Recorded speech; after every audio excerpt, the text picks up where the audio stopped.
Praise the Lord.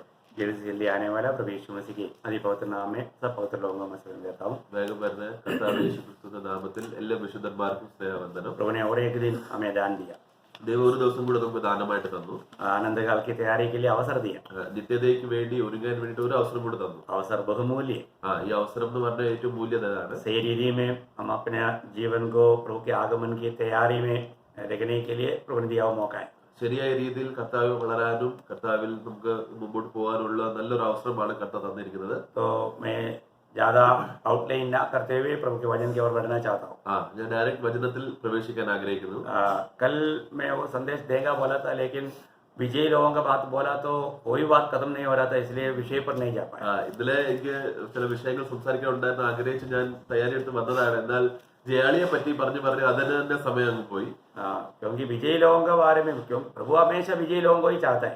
കാരണം കർത്താവ് എപ്പോഴും ജയാളികളെയാണ് ആഗ്രഹിക്കുന്നത്. क्योंकि प्रभु विजयी है, കാരണം കർത്താവ് സ്വയം ജയാളിയാണ്. वो विजय प्रभु ने हमें दिया या मंडली को दिया है. അതേ വിജയം അതേ ജയാളിയുടെ അനുഭവം കർത്താവ് സഭയ്ക്ക് തന്നിട്ടുണ്ട്. वो मंडली उस अनुभव में रहना प्रभु की इच्छा है.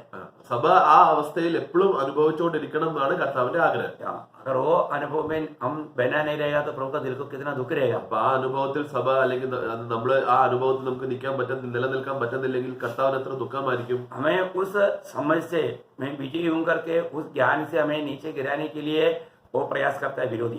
അതുകൊണ്ട് പിശാചിന്റെ ഏറ്റവും വലിയ തന്ത്രം എന്ന് പറഞ്ഞാൽ നമ്മൾ ജയാളിയാണെന്നുള്ള മനസ്സിൽ നിന്ന് ആ അവസ്ഥയിൽ നിന്ന് എപ്പോഴും വീഴ്ത്തോണ്ടിരിക്കുവാണ്. तो अभी प्रभु ने चुराया हुआ इसराइल लोगों के जीवन में आया हुआ अनुभव का बारे में हम देखने जा रहे हैं. അതുകൊണ്ട് കർത്താവ് വിടുതൽ തന്ന ഇസ്രായേലികളുടെ അവസ്ഥയിൽ അവർ എങ്ങനെ വീഴ്ച വന്നു, അവരുടെ അവസ്ഥ എന്താണെന്ന് നമ്മൾ കാണാൻ പോവാണ്. यहाँ पर मतलब इतना भाग में जहाँ पर आपको मतलब मैंने आपको बताया था कि ये इधर से मतलब 6 वजन से 10 वजन तक मतलब उन लोगों का 5 आया हुआ गिरावट के बारे में प्रभु का वजन से प्रभु हमें सिखाता है.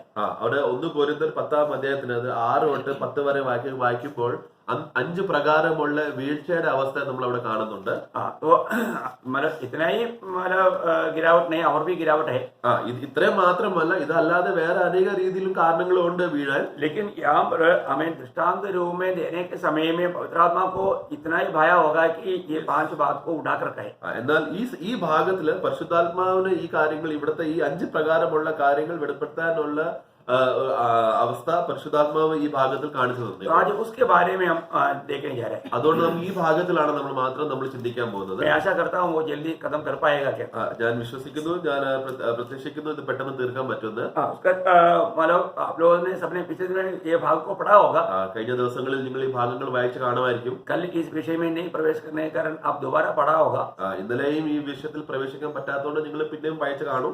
मैं आपको बोला था कि मैं पूछूंगा करके. കാരണം ഞാൻ പറഞ്ഞതല്ല, ഞാൻ നിങ്ങളോട് ചോദിക്കുന്നത്. यहाँ पर 5 प्रकार का गिरावट के बारे में मतलब उनका विषय में लिखा है. 5 പ്രകാരമുള്ള വീഴ്ചയുടെ കാരണങ്ങൾ പറ്റി, അല്ലെങ്കിൽ പ്രത്യേകിച്ച് സ്വഭാവങ്ങൾ, അല്ലെങ്കിൽ വീഴാമെന്നുള്ള അവസ്ഥ തന്നെ ഇവിടെ കാണിച്ചിട്ടുണ്ട്. ये बात हमारे लिए बड़ा चेतावनी. ഇത് നമുക്ക് വേണ്ടി ഒരു വലിയ വാർണിംഗ് ആണ്. हमारे भी जीवन में ऐसा वादा आ सकता है करके मतलब प्रभु का वचन हमें बताता है. ഈ പ്രകാരമുള്ള അവസ്ഥ നമ്മുടെ ജീവിതത്തിൽ വരാൻ പറ്റുന്ന അവസരം, അതിന് സംഭവം ഉണ്ടെന്നാണ് വചനം പറയുന്നത്. तो हम उसका पहला गिरावट को देखेंगे. നമ്മൾ ആദ്യത്തെ വീഴ്ച നമ്മൾ നോക്കാം. उसका 10 अध्याय का 6 वचन. അതിന്റെ 10-ാം അധ്യായത്തിന്റെ 6-ാം വാക്യം. 1 Corinthians chapter 10:6. ये बातें हमारे लिए दृष्टांत ठहरी कि जैसे उन्होंने लालच किया वैसे ही हम बुरी वस्तुओं का लालच न करें. तो सबसे बड़ा उनका सबसे पहला उनका गिलती के बारे में यहाँ प्रभु का आत्मा कहता है कि उन्होंने लालच किया. ദുർമോഹം. അവർ മോഹിച്ചതുപോലെ നാമും ദുർമോഹികളാകാതിരിക്കേണ്ടത്. ഇവിടെ നമ്മൾ വായിക്കുന്ന അവരുടെ ആദ്യത്തെ തെറ്റ് അല്ലെങ്കിൽ വീഴ്ചയുടെ സ്വഭാവം എന്ന് പറഞ്ഞാൽ അവര് മോഹിച്ച് വീണുപോയി, അതേപോലെ നമ്മൾ ദുർമോഹികളാകല്ലേ. അപ്പൊ അभी उन लोगों ने क्या लालच किया? അവിടെ അവരെന്തോ മോഹിച്ചേ? आपको मालूम है वो लोग मानो इस मरुभूमि यात्रा में क्या खाया था? കാരണം അവര് നമുക്കറിയാലോ, ഈ മരുഭൂമി യാത്രയിൽ അവര് യാത്ര ചെയ്തോണ്ടിരുന്നത് അവരെന്തുവാ തിന്നത്? उन लोगों ने मन्ना खाया था. അവര് മന്നയാണ് തിന്നത്. है ना. उन लोग प्रभु ने उनको इतना अच्छा चीज खिलाया. കർത്താവ് അവർക്ക് ഏറ്റവും ഉത്തമമായ ശ്രേഷ്ഠതായത് അവർക്ക് കൊടുത്തായിരുന്നു. और उनको भूख लगा, അവർക്ക് വിശന്നു. प्रभु ने उनको मन्ना खिलाया. കർത്താവ് അവർക്ക് മന്ന കൊടുത്തു. मन्ना का बारे में वो लोग मन्ने को भोजन का वस्तु समझा ही नहीं था. എന്നാൽ മന്നാനെ അവർ ജനങ്ങളിൽ നിന്നാണെങ്കിൽ അല്ലെങ്കിൽ ഈ മന്ന ഇത് ആഹാരമാണോ എന്ന് ഈ രീതിയിൽ അവർ ചിന്തിച്ചേ ഇല്ലായിരുന്നു. अब हम जब निर्गमन का किताब उसकी 16 अध्याय का 15-16 वचन में हम देखता है പുറപ്പാട് പുസ്തകം 16-ാം അധ്യായം അതിന്റെ 15-16 നമ്മൾ വായിക്കുമ്പോൾ എക്സോഡസ് ചാപ്റ്റർ 16 verse 15 and 16. निर्गमन उसका 16 अध्याय का 15 वचन. ഓക്കെ 15. यह देखकर इस्राएली जो न जानते थे कि यह क्या वस्तु है, वे आपस में कहने लगे, ये तो मन्ना है। तब मूसा ने उनसे कहा, ये वही भोजन वस्तु है जिसे यहोवा तुम्हें खाने के लिए देता है। जो आज्ञा यहोवा ने दी है वह यह है, तुम उसमें से अपनी आवश्यकता के अनुसार खाने के लिए बटर ले करना, अर्थात अपने अपने प्राणों की गिनती के अनुसार प्रति मनुष्य के पीछे एक एक ओमर बटोरना, जिसके डेरे में जितने हो वो उन्हीं के लिए बटोरा करे। तो यहाँ पर प्रभु ने इस्राएल लोगों को भोजन, वो लोग भूखा मर रहा था, वो लोग भूखा चिल्ला रहा था, तो प्रभु ने उनको खाने के लिए मन्ना दिया. ഇവിടെ നമുക്കറിയാലോ ജനങ്ങൾ എന്ന് പറഞ്ഞാൽ അവർക്ക് ഭയങ്കര ഒത്തിരി വിശന്നുകൊണ്ട് അവർ നിലവിളിച്ചു. അപ്പൊ ആ സമയത്ത് കർത്താവ് അവർക്ക് കൊടുത്തത് മന്നയായിരുന്നു. उन लोगों को प्रभु ने उनका भूख देख करके एक एक ऑफर मन्ना दिया. അത് ആ സമയത്ത് അവർക്ക് അവരവരുടെ വിശപ്പ് നോക്കി അനുസരിച്ച് കർത്താവ് ഓരോരോ വ്യക്തിക്ക് ഓരോരോ ഓമർ രീതിയിലുള്ള മന്ന അവർക്ക് കൊടുത്തു. देखिए अभी आप इस विषय में बहुत ध्यान देना, मतलब जो अपन बोता है वो हमें काटना पड़ता है. അതുകൊണ്ട് പ്രിയപ്പെട്ടവരെ നമ്മൾ ഒരു കാര്യം മനസ്സിലാക്കണം. കാരണം നമ്മൾ എന്തോ നമ്മള് ഇടുന്നോ അതന്നെ നമുക്ക് കൊയ്യേണ്ടി വരും. जब प्रभु अब्राहम का घर में जब आया था 3 व्यक्ति, वहां पर उनको कितना आटा का चपाती बनाकर रोटी बनाकर दिया था. നമുക്കറിയാലോ നിങ്ങൾ ആ ദിവസം അബ്രഹാമിന്റെ സമയത്ത് 3 പേര് അബ്രഹാമിനെ കാണാൻ വന്നപ്പോൾ അവരെ അബ്രഹാം വീട്ടിൽ വിളിച്ചു കഴിഞ്ഞിട്ട് അവർക്ക് എത്ര ഭാഗമാണ് അവർക്ക് അപ്പം കൊടുത്തത്? उत्पत्ति 18 अध्याय में आप पढ़ता है, मैं उधर नहीं जा रहा हूँ. ഉൽപ്പത്തി പുസ്തകം അതിന്റെ 18-ാം അധ്യായത്തിലാണ് ആ ഭാഗം എഴുതിയിരിക്കുന്നത്, അവിടെ എടുക്കുന്നില്ല. तो उनको एक एक ऑफर का आटा बना करके उनको रोटी बना कर दिया. അവർക്ക് ഓരോ വ്യക്തികൾക്ക് ഓരോരോ ഓമറിന്റെ ഭാഗം അനുസരിച്ച് അവർക്ക് കൊടുത്തു. तो अभी इसलिए पीढ़ियों को भी प्रभु ने उस हिसाब से दिया. അതുകൊണ്ട് കർത്താവ് അടുത്ത വംശാവലി വരുന്ന അവരുടെ ആ വംശാവലിക്കും കർത്താവ് അതേ രീതിയിലായിരുന്നു അവർക്ക് കൊടുത്തത്. जो भी बोता है उस समय में पाना देखना है कि मुझे कैसा पाना चाहिए, उसके अनुसार देना. അതുകൊണ്ട് അത് നിത്യതയിലും നമുക്ക് എത്ര രീതിയിൽ അത് കിട്ടണം ആഗ്രഹം ഉണ്ടെങ്കിൽ എത്ര നമ്മൾ ഇടുന്നോ അതനുസരിച്ച് നമുക്ക് കൊയ്യും. बहुत बड़ी बात है, വലിയ ശ്രേഷ്ഠ കാര്യമാണ്. वो तो एक टाइम खिलाया, इधर तो पूरा 40 साल इसी हिसाब से पकाना पड़ा. അബ്രഹാം ആണെങ്കിൽ ഒരു പ്രാവശ്യമേ കൊടുത്തേ ഉള്ളൂ. പക്ഷെ ഇവിടെ കർത്താവ് ഇവർക്ക് അവരുടെ വംശാവലിക്ക് 40 വർഷം രാവിലും പകലും അവർ കൊടുത്തോണ്ടിരുന്നു. उसी नाप से ज्यादा नहीं बटोरना. അതായത് എത്ര അളവ് അനുസരിച്ച് അതനുസരിച്ചാണ് കൊടുത്തത്. प्रभु का हर एक कामों में व्यवस्था है. കാരണം കർത്താവിന് എല്ലാ കാര്യത്തിലും അതായത് ക്രമീകരണം ഉണ്ട്. और बचा करके रहना नहीं, बचाया तो दूसरे दिन में वो एकदम बर्बाद हो जाता. അതാ പിന്നെ അല്ലാതെ നാളത്തേക്ക് അത് വെക്കല്ലേ, അല്ല അതേ ദിവസം ഒരു ദിവസം തന്നെ കഴിച്ച് തീർക്കണം. നാളത്തേക്ക് വെച്ചാൽ അത് അഴുക്കായി പോകും. व्यवस्था था ना കർത്താവിന്റെ ആ ന്യായപ്രമാണം അല്ലെ ഏത് രീതിയിലാണ് കർത്താവ് അവരെ കരുതിയത്? परंतु इन लोगों ने क्या किया? എന്നാൽ ഇവിടെ ജനങ്ങൾ ഇവിടെ എന്താ ചെയ്തേ? उन लोग ये कहा करके है ना, ये लोग अभी बोलते हैं कि ये क्या है, പക്ഷെ उसमें उनको तसल्ली नहीं. എന്നാൽ ജനങ്ങൾ ഇത് കഴിച്ചിട്ട് പറയും ഇത് എന്താണ്? ഇവർ കഴിച്ചിട്ട് അവർക്ക് സന്തോഷമില്ല, തൃപ്തതയില്ല. അവർ इस भोजन के बारे में क्या कहता है? എന്നിട്ട് അവർ ഈ ആഹാരത്തെ പറ്റി അവർ എന്തോ പറയുന്നത്? मतलब जब गिनती गणना 21 अध्याय का 5 वचन की आखिरी भाग आप देखेगा तो नंबर्स 21:5 उसका गणना नंबर्स उसका 21 अध्याय का 5 वचन की आखिरी भाग. नंबर्स 21:5 नंबर्स गणना संख्या गणना का किताब उसका 21 अध्याय का 5 वचन का आखिरी भाग. ഇവിടെ അപ്പവുമില്ല വെള്ളവുമില്ല, ഈ സാരമില്ലാത്ത ആഹാരം ഞങ്ങൾക്ക് വെറുപ്പാകുന്നു എന്ന് പറഞ്ഞു. ഈ സാരമില്ലാത്ത അപ്പം यहाँ न तो रोटी है और न पानी, और हमारे प्राण इस निकम्मी रोटी से दुखित हैं. निकम्मी रोटी, ഈ സാരമില്ലാത്ത അപ്പം, ഈ നികമ്മ रोटी, ഈ സാരമില്ലാത്ത അപ്പം. वो लोग क्या बोलता है? അവരെന്തോ പറയുന്നത്? मन्ना को उन लोग बोलता है ये निकम्मा रोटी है. മന്നനെ കഴിച്ചിട്ട് അവർ പറയുന്നത് എന്തോ സാരമില്ലാത്ത ഒരു അപ്പം. इतना मनोहर बात ये मरी को यात्रा में प्रभु दे रहा है, लेकिन अभी उनके लिए वो बात एकदम निकम्मा ठहरा. ഇത്രയും വലിയ ശ്രേഷ്ഠ കാര്യം കർത്താവ് അത്ഭുത രീതിയിൽ അവർക്ക് കൊടുത്തിട്ടും എന്നാൽ അവർക്ക് അതിന് ഒരു രുചിയില്ല. मतलब आप देखिए वो कैसा भोजन था. അപ്പൊ ആ ഭോജനം ആഹാരം ഏത് രീതിയിലായിരുന്നു? आपको जानना है तो आप जो निर्गमन का किताब उसका 16 अध्याय का 31 वचन पढ़कर देखिए. അപ്പൊ എക്സഡസ് അതേ എക്സഡസിലെ 16:31 നമ്മൾ വായിക്കുമ്പോൾ പുറപ്പാട് പുസ്തകം 16:31 उसका टेस्ट वहां पर लिखा है. അവിടുത്തെ ടേസ്റ്റ് അതിന്റെ സ്വാദം എന്താണെന്ന് അവിടെ और എഴുതിയിട്ടുണ്ട്. ये एक साधारण दीदी का रोटी नहीं था ആ प्रियो. അപ്പം എന്ന് പറയുന്നത് സാധാരണ രീതിയിലുള്ള ഒരു അപ്പം അല്ലായിരുന്നു. इतना टेस्टी था. നല്ല മധുരമുള്ള ഇതായിരുന്നു. मतलब वही निर्गमन है. निर्गमन उसका 16 अध्याय उसका 31 वचन.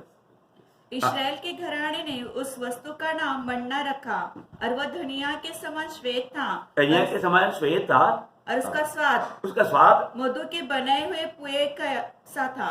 मधु की बनाए हुए पुए का समान था. पेड़ के समान.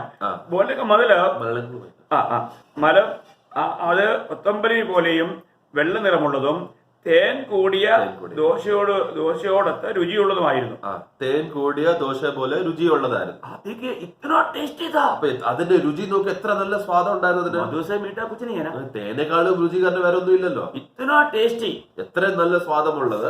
अभी आप देखिए इतना अच्छा. मैं उसका एक और वचन पढ़ना चाहूंगा. അത് അതിനും കൂടെ ഒരു വാക്യം കൂടെ വായിപ്പിക്കാൻ ആഗ്രഹിക്കുന്നത് गणना का किताब में आएगा. സംഖ്യാപുസ്തകം उसका 11 अध्याय 11-ാം അധ്യായം.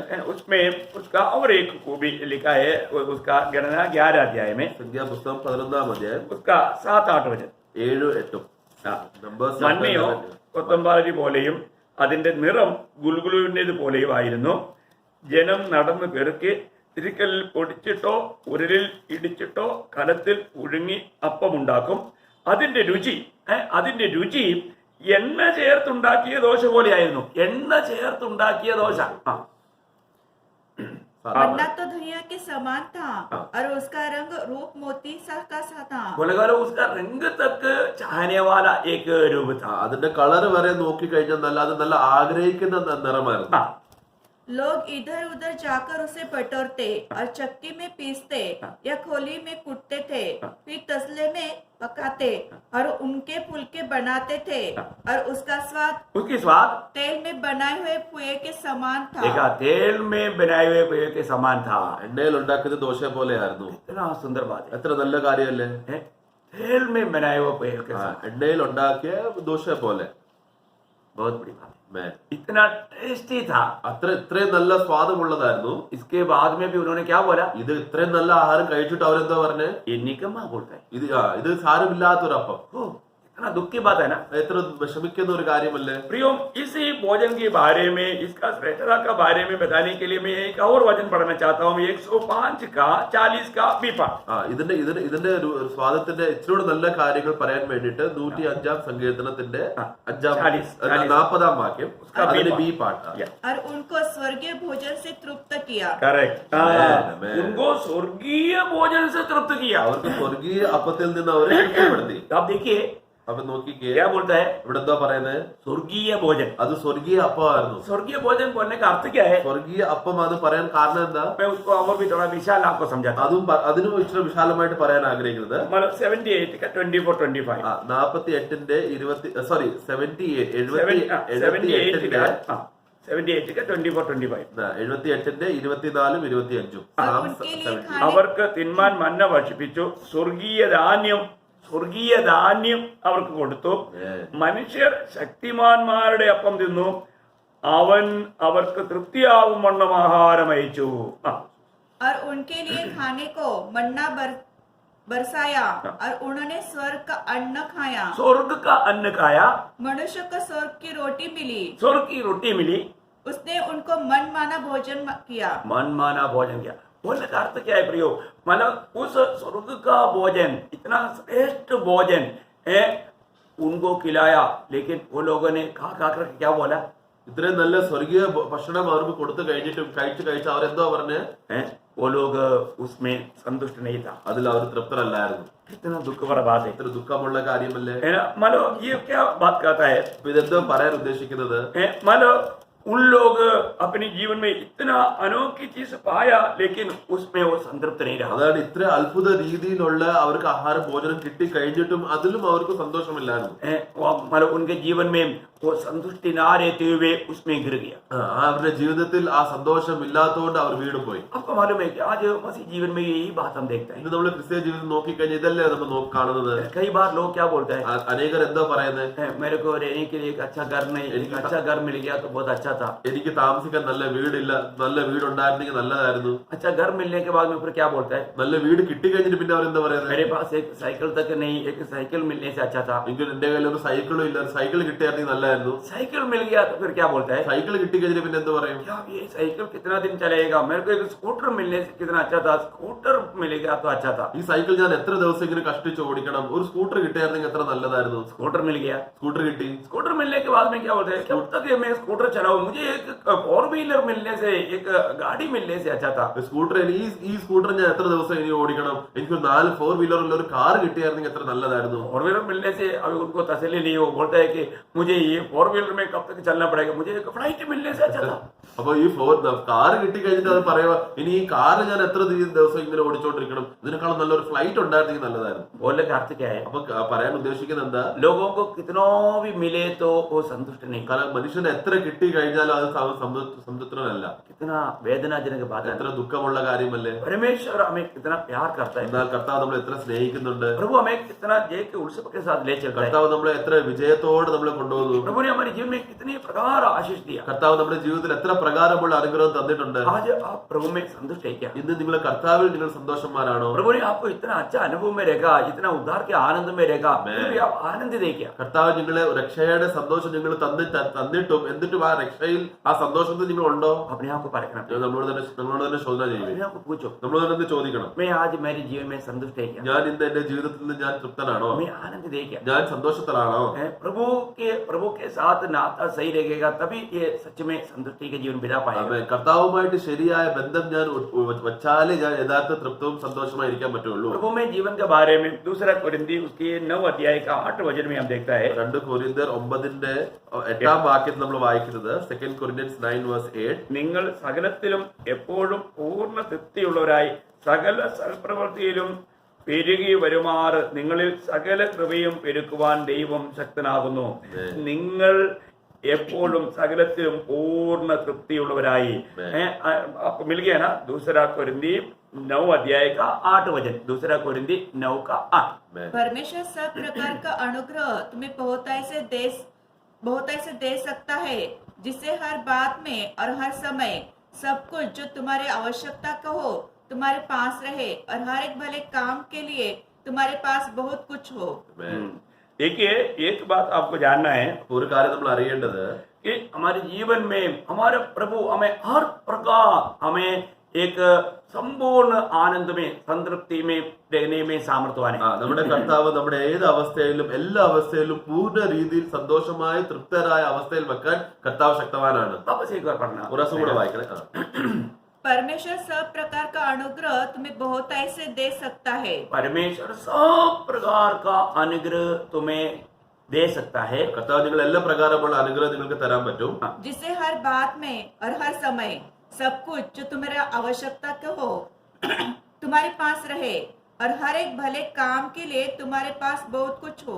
बोलने का मतलब एक सच्चा, एक आनंद भरा जीवन, संतोष भरा जीवन, संतुष्टि भरा जीवन बिताने के लिए जो भी चाहिए वो सारे अनुग्रह प्रभु देने में सामर्थ्यवान है। അത് പറയാൻ ഉദ്ദേശിക്കുന്ന കർത്താവ് നമ്മുടെ ജീവിതത്തിൽ എല്ലാ പ്രകാരമുള്ള സന്തോഷമായ തൃപ്തമായ ജീവിതം നമ്മൾ നിറച്ചു തരാൻ വേണ്ടിയിട്ടുള്ള അവസ്ഥയിൽ കർത്താവ് ശക്തനാണ്. सच में प्रियो, हम प्रभु के साथ का जीवन मसीह जीवन बिताता है तो हमें प्रभु की ओर से सब कुछ हर बात में हमें प्रभु संतुष्ट रखता है। അത് നമ്മൾ കർത്താവുമായിട്ട് നമ്മൾ ജീവിക്കുമ്പോൾ, കർത്താവിന്റെ കൂടെ ആ സന്നിധിയിൽ ജീവിക്കുമ്പോൾ നമുക്ക് കർത്താവ് ഏത് അവസ്ഥയിലും എല്ലാ അവസ്ഥയിലും നമുക്ക് തൃപ്തരായി കർത്താവ് നമ്മളെ വെക്കും. है ना, प्रेरित पौलुस गवाही देता है ना, ये फिलिपियों 4:13 में, फिलिपियों 4:13 में, ഫിലിപ്പിയ ലേഖനം 4:13 പൗലോസ് സാക്ഷ്യം പറയുന്നത്, ഫിലിപ്പിയൻസ് ചാപ്റ്റർ 4:13, मुझे जो सामर्थ्य देता है उसके द्वारा मैं सब कुछ कर सकता है।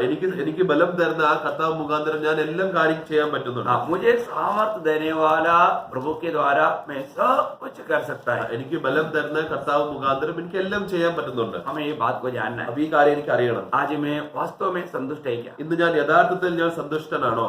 मतलब कौन संतुष्ट रहेगा, ആരാ സന്തുഷ്ടനായിരിക്കുന്നത്. एक और वाक्य मैं उसमें पढ़ना चाहता हूँ, ഒരു വാക്യം കൂടെ വായിക്കാൻ ആഗ്രഹിക്കുന്നത്, नीति वचन 19 का 23।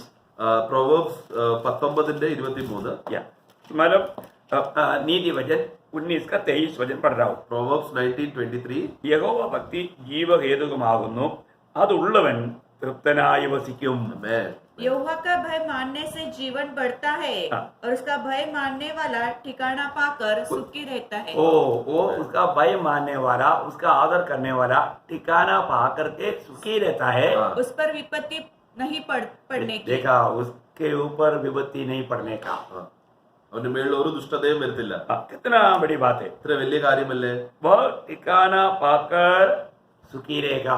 അവൻ എല്ലാ കാര്യത്തിലും സുരക്ഷിതമായി നിവസിക്കും, തൃപ്തനായി. തൃപ്തനായി വസിക്കും. बहुत बड़ी बात है ना. Amen. Amen. कौन? ആരാണ്? जो सच में प्रभु का भक्त है. ദൈവത്തെ ഭയക്കുന്നവൻ അല്ലെങ്കിൽ ദൈവഭക്തനുള്ളവൻ. प्रभु का भक्ति से दूर जाने के टाइम पर धोखा होता है. ദൈവത്തിന്റെ ഭക്തിയിൽ നിന്ന് നമ്മൾ ദൂരെയായി പോകുമ്പോഴാണ് ഇതെല്ലാം അവസ്ഥ വരുന്നത്. इसका मतलब क्या है कि हमारा जीवन में सबसे बड़ा जिम्मेवारी है प्रियो, हम प्रभु का एक सही भक्त बनकर जीवन. അതുകൊണ്ട് നമ്മുടെ ജീവിതത്തിലുള്ള ഏറ്റവും വലിയ ഉത്തരവാദിത്വമാണ് നമ്മൾ യഥാർത്ഥ ഭക്തനായി ജീവിക്കണം. परंतु इन लोगों ने क्या किया? എന്നാൽ ഇവരെന്ത് ചെയ്തു? इन लोगों ने लालच किया. ഇവരെ മോഹിച്ചു. इन लोग मतलब उस ठिकाना में या ठिकाना पाकर तृप्त रहना चाहिए था, वो अवस्था से वो लोग गिर गया. അവർക്ക് ആ അവസ്ഥയിൽ നിന്ന് അവരെ വസിച്ച് തൃപ്തരായിരിക്കണമായിരുന്നു, എന്നാൽ ആ അവസ്ഥയിൽ നിന്ന് അവർ വീണു. गिरने का कारण क्या है? അവർ വീഴാനുള്ള കാരണം എന്തായിരുന്നു? वापस एक बार पढ़ेगा, पहला कोरिन्थी 10 अध्याय के 6 वचन. 1 कोरिन्थर 10:6, 1 कोरिन्थर 10:6.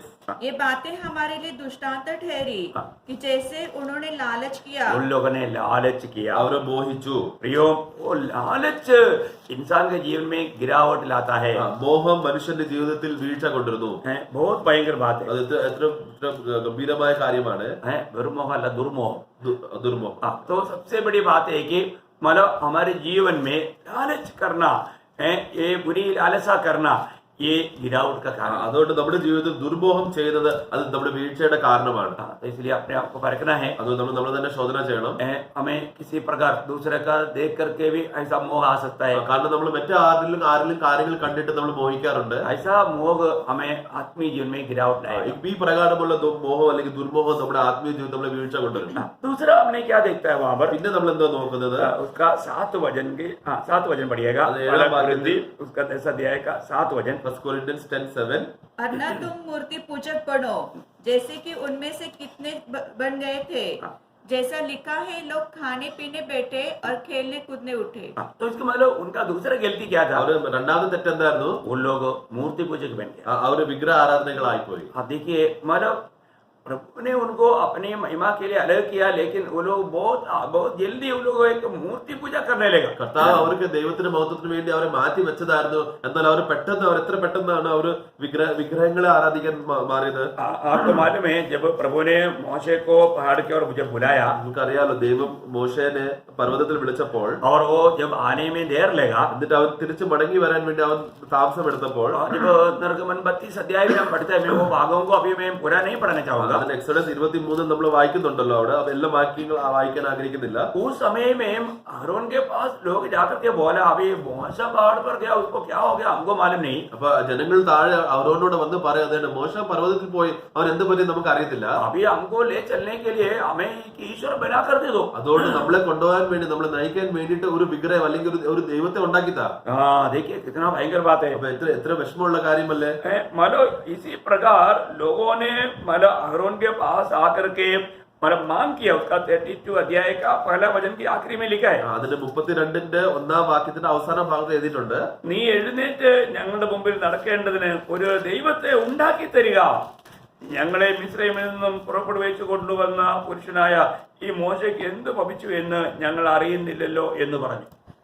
अब हमारे लिए देवता बना जो हमारे आगे आगे चले, क्योंकि उस पुरुष मोसे जो हमें इस मिस्र देश में से निकाल ले आया है, हम नहीं जानते कि क्या हुआ. देखो कितना दुख वाला बात है ना. എത്ര ദുഃഖമുള്ള കാര്യമല്ലേ. मतलब परमेश्वर को बना कर दे दो. ആ ദൈവത്തെ ഉണ്ടാക്കിയതാ. आज दुनिया का जाति के लोग तो वही कर रहे हैं. ലോകത്തിന്റെ ജാതികൾ അവർ ഇതന്നെയല്ലേ ചെയ്യുന്നത്. क्योंकि वो लोगों ने उनके लिए प्रभु को बनाया. കാരണം അവർക്ക് വേണ്ടിയിട്ട് ഒരു ദൈവങ്ങൾ അവർ ഉണ്ടാക്കുവാണ്. बनाया हुआ मूर्ति को वो प्रभु कहता है. ഉണ്ടാക്കിയ വിഗ്രഹത്തെ ദൈവങ്ങളെ അവർ പ്രഭു എന്നാ വിളിക്കുന്നത്. देखो यही स्वभाव ये इसराइल लोगों के जीवन में भी था ना. ഇതേ സ്വഭാവം ഇസ്രായേലികളുടെ ജീവിതത്തിൽ ഉണ്ടായിരുന്നല്ലോ. आप देखिए, जब मोशा थोड़ी देर के लिए उनसे बीच में से अलग हो गया, परंतु वो मांग किया हमें ले चलने के लिए, हमारे आगे आगे चलने के लिए एक प्रभु को बना कर दे दो. അപ്പൊ അവർ മോശ അവരുടെ ഇടയിൽ ഇല്ലാത്തതുകൊണ്ട് അവർ ജനങ്ങൾ എന്തോ പറഞ്ഞു, നമ്മളെ നടത്താൻ വേണ്ടിട്ട്, നമ്മുടെ മുമ്പിൽ നടക്കാൻ വേണ്ടിട്ട് ഒരു ദൈവം ഞങ്ങൾ ഉണ്ടാക്കിത്താ. आखिर में क्या हुआ? എന്നിട്ട് അവസാനം എന്ത് പറ്റി? आखिर में मतलब आरोन ने एक बछड़ा को बना कर അവസാനം നമ്മൾ നോക്കുന്നത് അവരോൻ ഒരു काला കാളക്കുട്ടീനെ ഉണ്ടാക്കി. तो बहुत भयंकर बात है ना, എത്ര ദുഃഖമുള്ള കാര്യമല്ലേ? क्योंकि मुस्लिम के एक देव मतलब बछड़ा, കാരണം ഇസ്രായേലിന്റെ ദൈവമാണ് ആ ആട്ടുകുട്ടി, കാളക്കുട്ടി. तो वही बात को बना कर दिया. അത് ആ ദൈവത്തെ തന്നെ അവർ ഉണ്ടാക്കി കൊടുത്തു. इतना दुख की बात है ना. എത്ര വിഷമമുള്ള കാര്യമല്ലേ? जब मोशे आकर के अहरोन को पूछा, അപ്പൊ മോശ വന്നിട്ട് അവരോട് ചോദിച്ചപ്പോൾ क्या बोलते हैं? എന്താ പറയുന്നത്? उसका 23 वचन में അതിന്റെ 23-ാം വാക്യത്തിൽ ഞങ്ങൾക്ക് മുമ്പായി നടക്കേണ്ടതിന് ഒരു ദൈവത്തെ ഉണ്ടാക്കി തരണം എന്ന് ഈ ജനങ്ങൾ ആവശ്യപ്പെട്ടു. और उन्होंने मुझसे कहा, हमारे लिए देवता बना जो हमारे आगे आगे चले. देखो, हमारे लिए एक ईश्वर बनाकर दे दो करके ये लोगों ने मांग किया. നമുക്ക് വേണ്ടിയിട്ട് ഒരു ദൈവത്തെ നമ്മുടെ മുമ്പിൽ നടക്കാൻ വേണ്ടിയിട്ട് ഉണ്ടാക്കി തരാൻ ജനങ്ങൾ പറഞ്ഞു. तब मैंने क्या किया? അപ്പൊ ഞാൻ എന്ത് ചെയ്തു? उनसे सोना मांगा അവരോട് ഞാൻ സ്വർണം ചോദിച്ചു. और मैंने वो आग में डाला. അത് ഞാൻ തീയിലിട്ടു. ये बेचड़ा बाहर आया. എന്നിട്ട് കാളക്കുട്ടി പുറത്തു വന്നു. क्या मजाक बात है. അപ്പൊ എത്ര കളി തമാശയിലാ പറഞ്ഞു നോക്കിക്കേ. 24 वचन के आखिर में लिखा है कि मैंने उसको आग में डाला, वो ये बेचड़ा बाहर है. 24-ാം വാക്യത്തിൽ 24 मैंने उन्हें आग में डाल दिया, तब ये बछड़ा निकल पड़ा. देखा, ഞാനത് തീയിലിട്ടു, ഈ കാളക്കുട്ടി പുറത്തു വന്നു. എത്ര कितना मजा की बात है ना. देखिए, मतलब वास्तव में उन्होंने क्या किया था? അപ്പൊ അവർ യഥാർത്ഥത്തിൽ അവർ എന്താ ചെയ്തത്? उसका 4 वचन में 32 का 4 में लिखा है. അതിന്റെ 32-ന്റെ 4-ാം വാക്യത്തിൽ हारून ने उन्हें उनके हाथ से लिया और एक बछड़ा ढालकर एक बनाया. बछड़ा डालकर बनाया. आरोन ने हाथ से डाल करके बनाया. परंतु अभी मोशे को बोलने के टाइम बोलता है मैंने सोना आग में डाला तो ये बछड़ा बाहर है. അപ്പം ആരോൺ ഇവിടെ നമ്മൾ 4-ാം വാക്യത്തിൽ വായിക്കുന്ന ആരോൺ ഇതെല്ലാം അവന് കൈകൊണ്ട് ചെയ്തു, അതിന് വിഗ്രഹത്തിന് രൂപം എല്ലാം കൊടുത്തു എന്ന് കൈകൊണ്ട് ചെയ്ത കാര്യം താഴെ നമ്മൾ വായിക്കുന്ന മോശനോട് എന്തോ പറഞ്ഞ് ഞാൻ തീയിലിട്ടു, കാളക്കുട്ടി പുറത്തു വന്നു. प्रियो, वो लोग कितना जल्दी मूर्ति पूजा में बदल गया. അപ്പൊ അവിടെ എത്ര പെട്ടെന്നാണ് അവർ വിഗ്രഹ ആരാധികളായി പോയി. आज हमारे जीवन में ऐसा कोई मूर्ति है क्या? ഇന്ന് നമ്മുടെ ജീവിതത്തിൽ ഇങ്ങനെ പ്രകാരമുള്ള എന്തെങ്കിലും വിഗ്രഹങ്ങളുണ്ടോ? प्रभु यीशु मसीह से बढ़कर हमारे जीवन में कोई भी बात आएगा तो वो मूर्ति बन गई. കാരണം കർത്താവ് യേശുക്രിസ്തുവിനേക്കാളും വലിയ സ്ഥാനം, ഏത് കാര്യത്തിനും സ്ഥാനം കൊടുത്തു കഴിഞ്ഞാൽ അതൊരു വിഗ്രഹമായി മാറും. हम किसकी मतलब नमन करता है या किसको हम मतलब वंदना करता है, वो एक मूर्ति बन जाता है. നമ്മൾ ആന് മുമ്പിൽ നമ്മൾ താഴെ വീട് നമസ്കരിക്കുന്നു, അതൊരു വിഗ്രഹമായി മാറും. प्रभु यीशु मसीह से बढ़कर के किसी भी बात को अगर हम स्थान देता है तो वो एक मूर्ति बन जाता है. കാരണം കർത്താവ് യേശു ക്രിസ്തുവിനെ വിട്ട് വേറെ ഏതെങ്കിലും കാര്യത്തിന് വ്യക്തിനെ നമ്മൾ സ്ഥാനം കൊടുക്കുകയാണെങ്കിൽ അതൊരു വിഗ്രഹമായി മാറും. वो एक व्यक्ति हो सकता है, एक वस्तु हो सकता है, नौकरी हो सकता है, हमारे जीवन का कोई भी बात हो सकता है. അത് നമ്മൾ ഒരു വ്യക്തിയാകാൻ സാധ്യതയുണ്ട്, ഒരു കാര്യമാകാൻ സാധ്യതയുണ്ട്, ജോലിയാകാൻ സാധ്യതയുണ്ട്, ഏത് കാര്യങ്ങളും ആകാൻ സാധ്യതയുണ്ട്. കർത്താവിനെ വിട്ട് മൂൽ സ്ഥാനം കൊടുത്തു കഴിഞ്ഞാൽ അതൊരു വിഗ്രഹമായി മാറും. प्रभु का स्थान हम किसी को और उसको बदलना नहीं. കാരണം കർത്താവിന്റെ മുൻ സ്ഥാനത്തെ നമ്മൾ വേറെ ആർക്കും കൊടുക്കല്ലേ. मतलब इसका मतलब मूर्ति के बारे में बहुत बात है. मैं एक दो बात आपको बताना चाहूंगा. വിഗ്രഹത്തിനെ പറ്റി ഒത്തിരി കാര്യങ്ങളുണ്ട്. 1-2 കാര്യങ്ങൾ ഞാൻ പറയാൻ ആഗ്രഹിക്കുന്നത്. जब एफेसियों का पत्री 5 अध्याय का 5 वचन में എഫേസ്യർ ലേഖനം 5-5 दुर्नടപ്പുകാരൻ അശുദ്ധൻ വിഗ്രഹാരാധിയായ ദ്രവ്യാഗ്രഹി. यहाँ पर बोलता है विग्रहाराधियाय द्रव्याग्रही, मतलब धनगी लोभी एक मूर्ति पूजा करके ये लोग परमेश्वर के राज्य में नहीं जाएंगे. വിഗ്രഹാരാധിയായ ലോബി അല്ലെങ്കിൽ ഈ പ്രകാരമുള്ള വ്യക്തികൾ ദൈവരാജ്യത്തിൽ പ്രവേശിക്കില്ല. बहुत ध्यान से सुनना. ശ്രദ്ധിച്ച് കേൾക്കണേ. क्योंकि तुम यह जानते हो कि किसी व्यभिचारी या अशुद्ध जन या लोभी मनुष्य की जो मूर्ति पूजक के बराबर है, मसीह और परमेश्वर के राज्य में मिरास नहीं. देखिए, मतलब अगर हम मतलब धन का लोभी है तो भी वो प्रभु के राज्य में नहीं मिलेगा. അപ്പൊ എനിക്ക് ധനത്തിന് വേണ്ടിയിട്ടുള്ള ഒരു ദുരാഗ്രഹം എനിക്ക് ഉണ്ടെങ്കിൽ എന്നാലും ഞാൻ കർത്താവിന്റെ രാജ്യത്തിൽ പ്രവേശിക്കത്തില്ല. आपको मालूम है आज धन पाने के लिए लोग कितना भी शॉर्टकट मार देता है. ഇന്ന് നോക്കിക്കാൻ നമ്മള് ധനം എങ്ങനെയും കിട്ടാൻ വേണ്ടിയിട്ട് ഏത് വഴി അവർക്ക് വേണമെങ്കിൽ അവരെടുത്ത് പെട്ടെന്ന് ധനം കിട്ടാൻ വേണ്ടിയിട്ട് അവർ പ്രവർത്തിക്കാറുണ്ട്. बहुत सावधान रहना पड़ेगा. നമുക്ക് അതുകൊണ്ട് സൂക്ഷിക്കണേ പ്രിയപ്പെട്ടവരെ. आपको मालूम है शैतान को मालूम है धन के सामने बहुत लोगों का मतलब स्वामी या प्रभु धन है. ഇന്ന് പിശാചിനറിയാം, ഇന്ന് അനേകരുടെ യജമാനൻ എന്ന് പറഞ്ഞു കഴിഞ്ഞാൽ ധനമാണ്. आपको याद होगा प्रभु यीशु मसीह इसलिए मत्ती की सुसमाचार 6 अध्याय का 24 वचन में कहता है. അതുകൊണ്ട് മത്തായി സുവിശേഷം 6-ാം അധ്യായം 24-ാം വാക്യത്തിൽ കർത്താവ് ഒരു കാര്യം പറയുന്നത്, മാത്യു 6:24 രണ്ട് യജമാനന്മാരെ സേവിപ്പാൻ ആർക്കും കഴിയില്ല. അങ്ങനെ ചെയ്താൽ ഒരുത്തിനെ ഭരിച്ച് മറ്റവനെ സ്നേഹിക്കും, അല്ലെങ്കിൽ ഒരുത്തിനോട് പറ്റിച്ചേർന്ന് മറ്റവനെ നിരസിക്കും. നിങ്ങൾക്ക് ദൈവത്തെയും മാമോനെയും സേവിപ്പാൻ കഴിയില്ല. മാമോൻ എന്നാ ഇവിടെ कोई मनुष्य दो स्वामी की सेवा नहीं कर सकता, क्योंकि वह एक से बैर और दूसरे से प्रेम रखेगा, या एक से मिला रहेगा और दूसरे को तुच्छ जानेगा.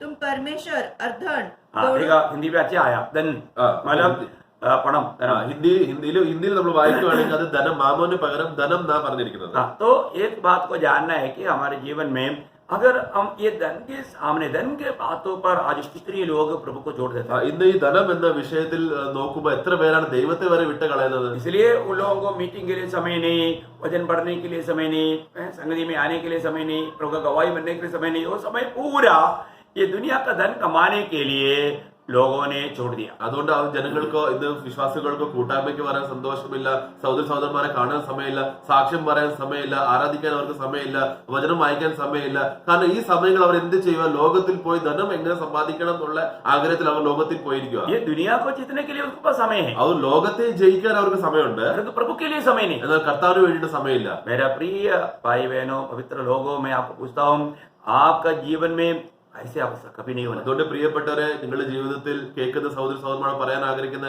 നിങ്ങളുടെ ജീവിതത്തിൽ ഇങ്ങനെ ആകില്ലേ.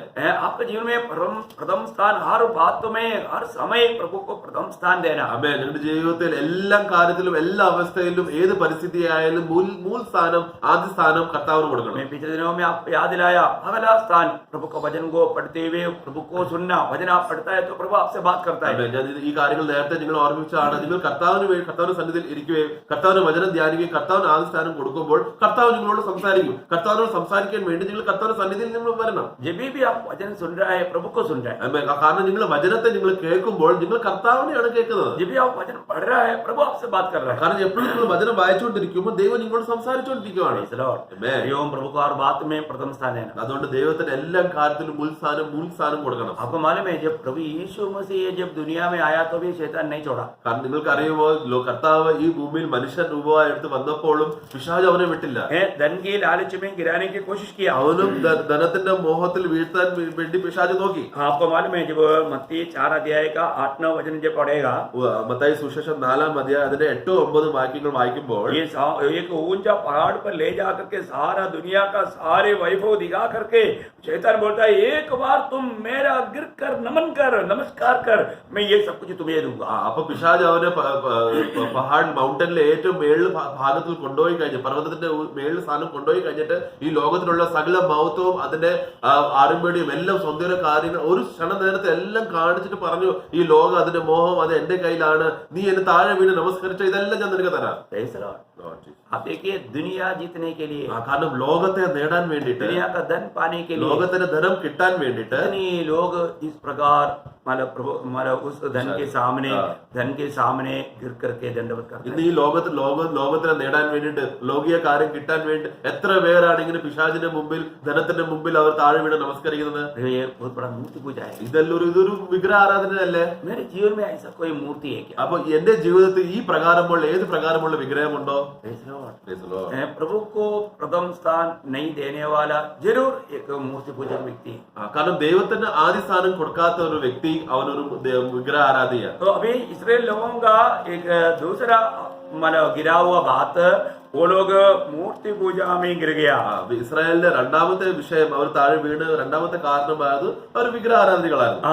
वो आराधना में गिर गया. അവർ ആ ആരാധനയിൽ ദൈവത്തോട് യഥാർത്ഥ ആരാധന അവർ വീണുപോയി. पहले हमने देखा ठिकाना पाकर के नहीं रहा, ठिकाना पाने में गिर गया. ആദ്യം നമ്മൾ അവർ കണ്ടത് ഒരു സ്ഥാനത്തിൽ യഥാർത്ഥമായി സ്ഥിരമായിട്ട് അവർ സന്തോഷത്തോടെ നിൽക്കാൻ പറ്റിയില്ല, ആ സ്ഥാനത്തിൽ നിന്ന് അവർ വീണു. दूसरा अभी यहाँ पर हम देखते हैं कि आराधना में गिर गया. ഇവിടെ രണ്ടാമത്തെ ഭാഗം നമ്മൾ നോക്കുന്നത് അവിടെ ആരാധനയിൽ അവർ വീണു. क्योंकि जो सच्चा परमेश्वर की आराधना करना चाहिए, उस एवं में उन्होंने मूर्ति पूजा करने लगा. കാരണം യഥാർത്ഥ സത്യ ദൈവത്തെ ആയിരുന്നു അവർ ആരാധിച്ചുകൊണ്ടിരിക്കേണ്ടത്, പക്ഷെ അവർ വിഗ്രഹത്തെ ആരാധിക്കാൻ തുടങ്ങി. तीसरी बात हम क्या देखता है, മൂന്നാമത്തെ കാര്യം നമ്മൾ നോക്കുന്നത് वही पहला कोरिन्थी उसका 10 अध्याय उसके 8 वचन में, 1 कोरिन्थियर 10:8, 1 Corinthians 10:8, और न हम व्यभिचार करें जैसे उनमें से कितनों ने किया, और एक दिन में 23,000 मर गए.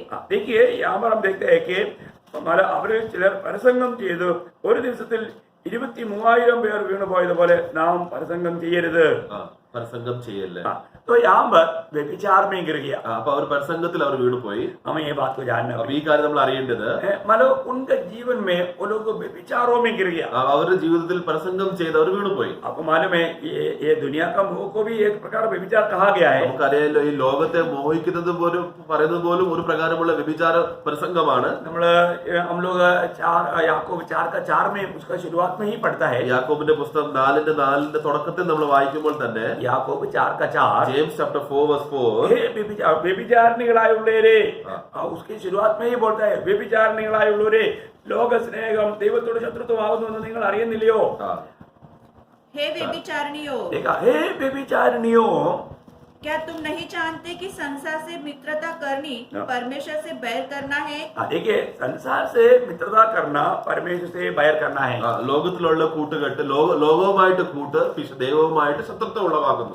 तो यहाँ पर जो दुनिया के साथ का जो प्रेम या मोहब्बत एक व्यभिचार है करके कहा. അപ്പൊ ഇവിടെ ലോകവുമായിട്ട് സ്നേഹം, ലോകത്തെ സ്നേഹിക്കുന്നത്, ലോകത്തെ ആഗ്രഹിക്കുന്നത് ഒരു അർത്ഥത്തിൽ വ്യഭിചാരമാണെന്ന് വചനം പറയുന്നത്. तो हमारे जीवन में अभी यहाँ पर इसराइल लोगों के संबंध में वो लोग कैसे व्यभिचार में गिरा? അപ്പൊ ഇവിടെ ഇസ്രായേലികൾ അവരെങ്ങനെ പ്രസംഗത്തിൽ വീണത്?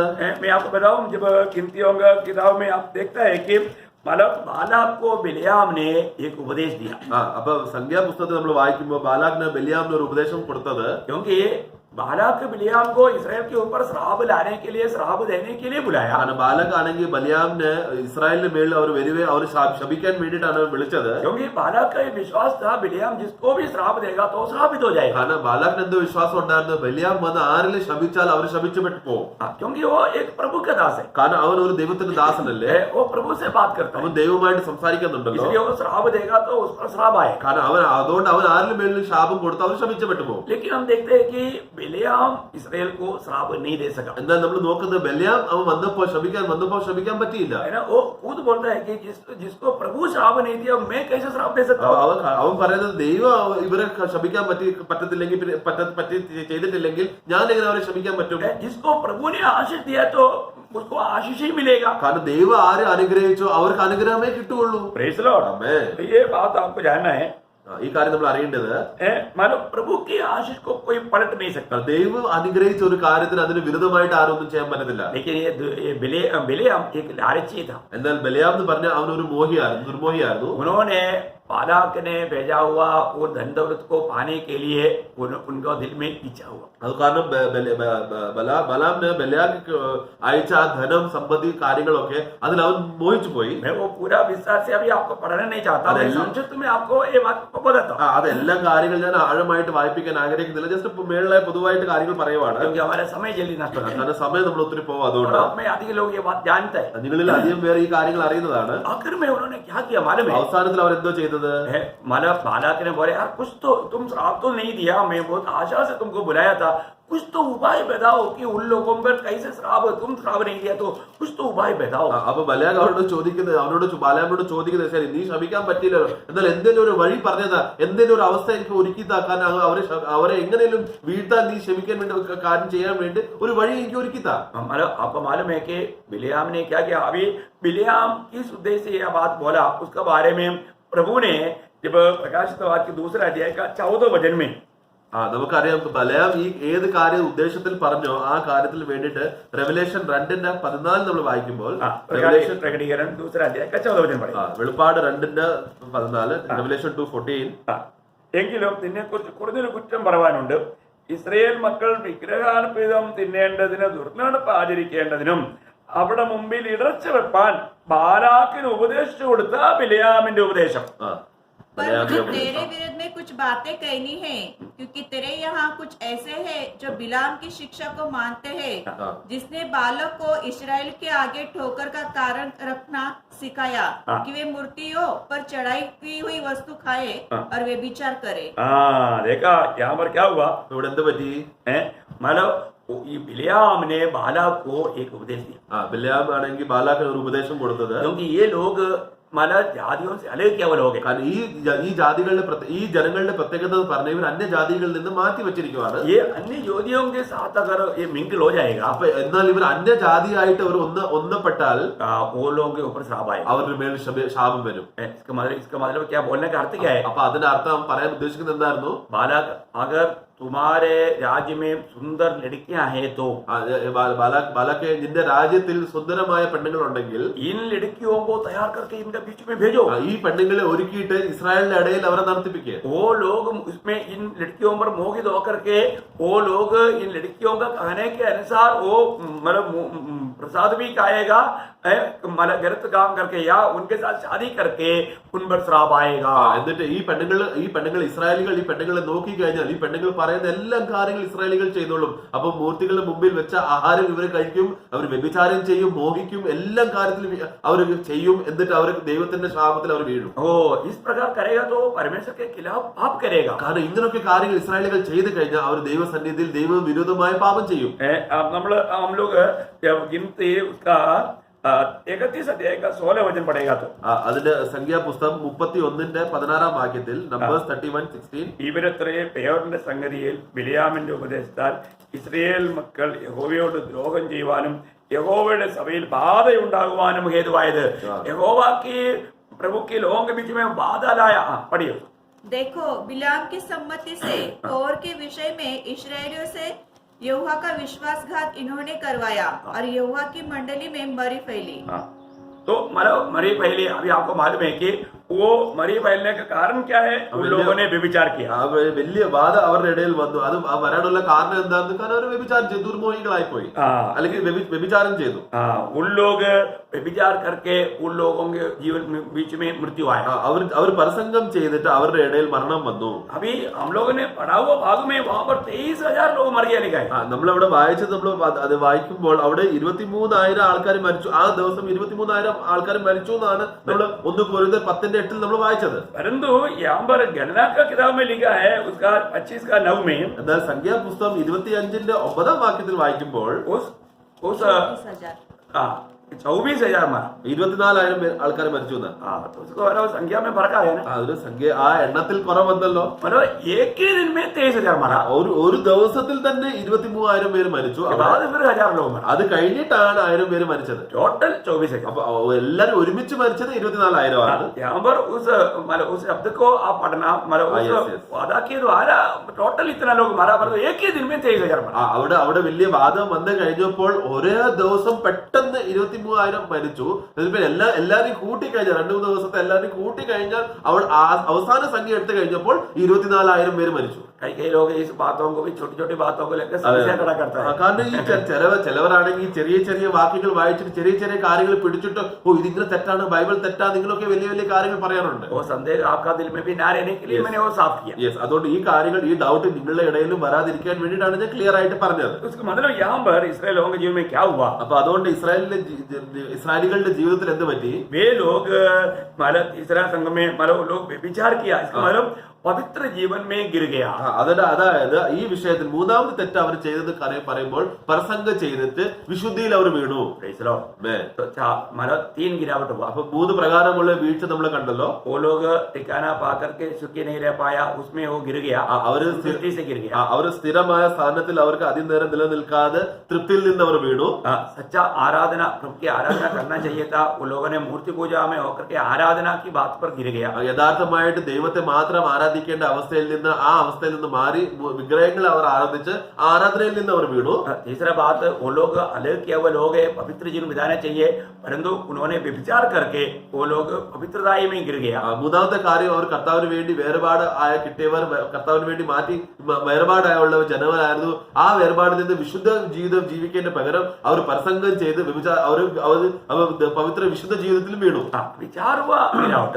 4ാമത്തെ വീഴ്ച നോക്കുന്നത് मतलब पहला कोरिंदी 10:9 में। 1 कोरिन्ത്യർ 10:9 एक्चुअली ये सारे बात एक एक विषय को आप एक एक घंटे के ऊपर बात कर सकते हैं। യഥാർത്ഥത്തിൽ നോക്കി കഴിഞ്ഞാൽ ഓരോരോ വിഷയത്തിൽ നമ്മൾ ഓരോരോ വീഴ്ച വിഷയമായിട്ട് എടുത്തു കഴിഞ്ഞാൽ ഓരോരോ ദിവസം അതിന് പോകും. लेकिन मैं आपको ये आप समझ सकते हैं, इसलिए थोड़ा फास्ट जा रहा है। എന്നാൽ നിങ്ങൾ ശരിക്കും ഇത് മനസ്സിലാക്കാൻ പറ്റുമല്ലോ എന്ന് വിശ്വസിച്ചുകൊണ്ടാണ് സ്പീഡിൽ പോകുന്നത്. इसलिए आप बुरा नहीं मानना। അതുകൊണ്ട് വിഷമിക്കല്ലേ, आपको समझ में आ रहा है ना? നിങ്ങൾക്ക് മനസ്സിലാകുന്നു ഞാൻ വിശ്വസിക്കുന്നു. ओके, तो उसका 4वां गिरावट क्या है? 4ാമത്തെ വീഴ്ച നമ്മൾ നോക്കുന്നത് यहाँ पर मतलब पौलुस के द्वारा पवित्र आत्मा ये प्रकट करके देता है कि उसका 9 में, इसका 9 में അവർ ചിലർ പരീക്ഷിച്ച് സർപ്പങ്ങളാൽ നശിച്ചു പോയതുപോലെ നാം കർത്താവിനെ പരീക്ഷിക്കരുത്. और न हम प्रभु को परखे जैसा उनमें से कितनों ने किया और सांपों के द्वारा नष्ट किए गए। देखिए यहाँ पर क्या देखता है? ഇവിടെ നമ്മൾ വായിക്കുന്നത് उन लोगों ने परमेश्वर की परीक्षा किया, അവർ കർത്താവിനെ അവർ പരീക്ഷിച്ചു. मतलब हमेशा वो प्रभु में भरोसा करके जीवन बिताना चाहिए। കാരണം എല്ലാ സമയത്തും കർത്താവിൽ ആശ്രയിച്ച് ജീവിക്കേണ്ടവർ. परंतु वो लोग सोचा अभी क्या हमेशा प्रभु पर भरोसा करना? എന്താ അവര് ചിന്തിക്കും, എന്താ എല്ലാ സമയത്തും കർത്താവിൽ തന്നെ ആശ്രയിക്കണം, അങ്ങനെ വേണോ? मेरे से भी हो सकता है, ഞാനും ചെയ്യാൻ പറ്റുമല്ലോ, मैं भी कुछ कर सकता है, ഞാനും എന്തെങ്കിലും ചെയ്യാൻ പറ്റും, मेरे को भी ज्ञान है ना। എനിക്കും ജ്ഞാനമുണ്ട്.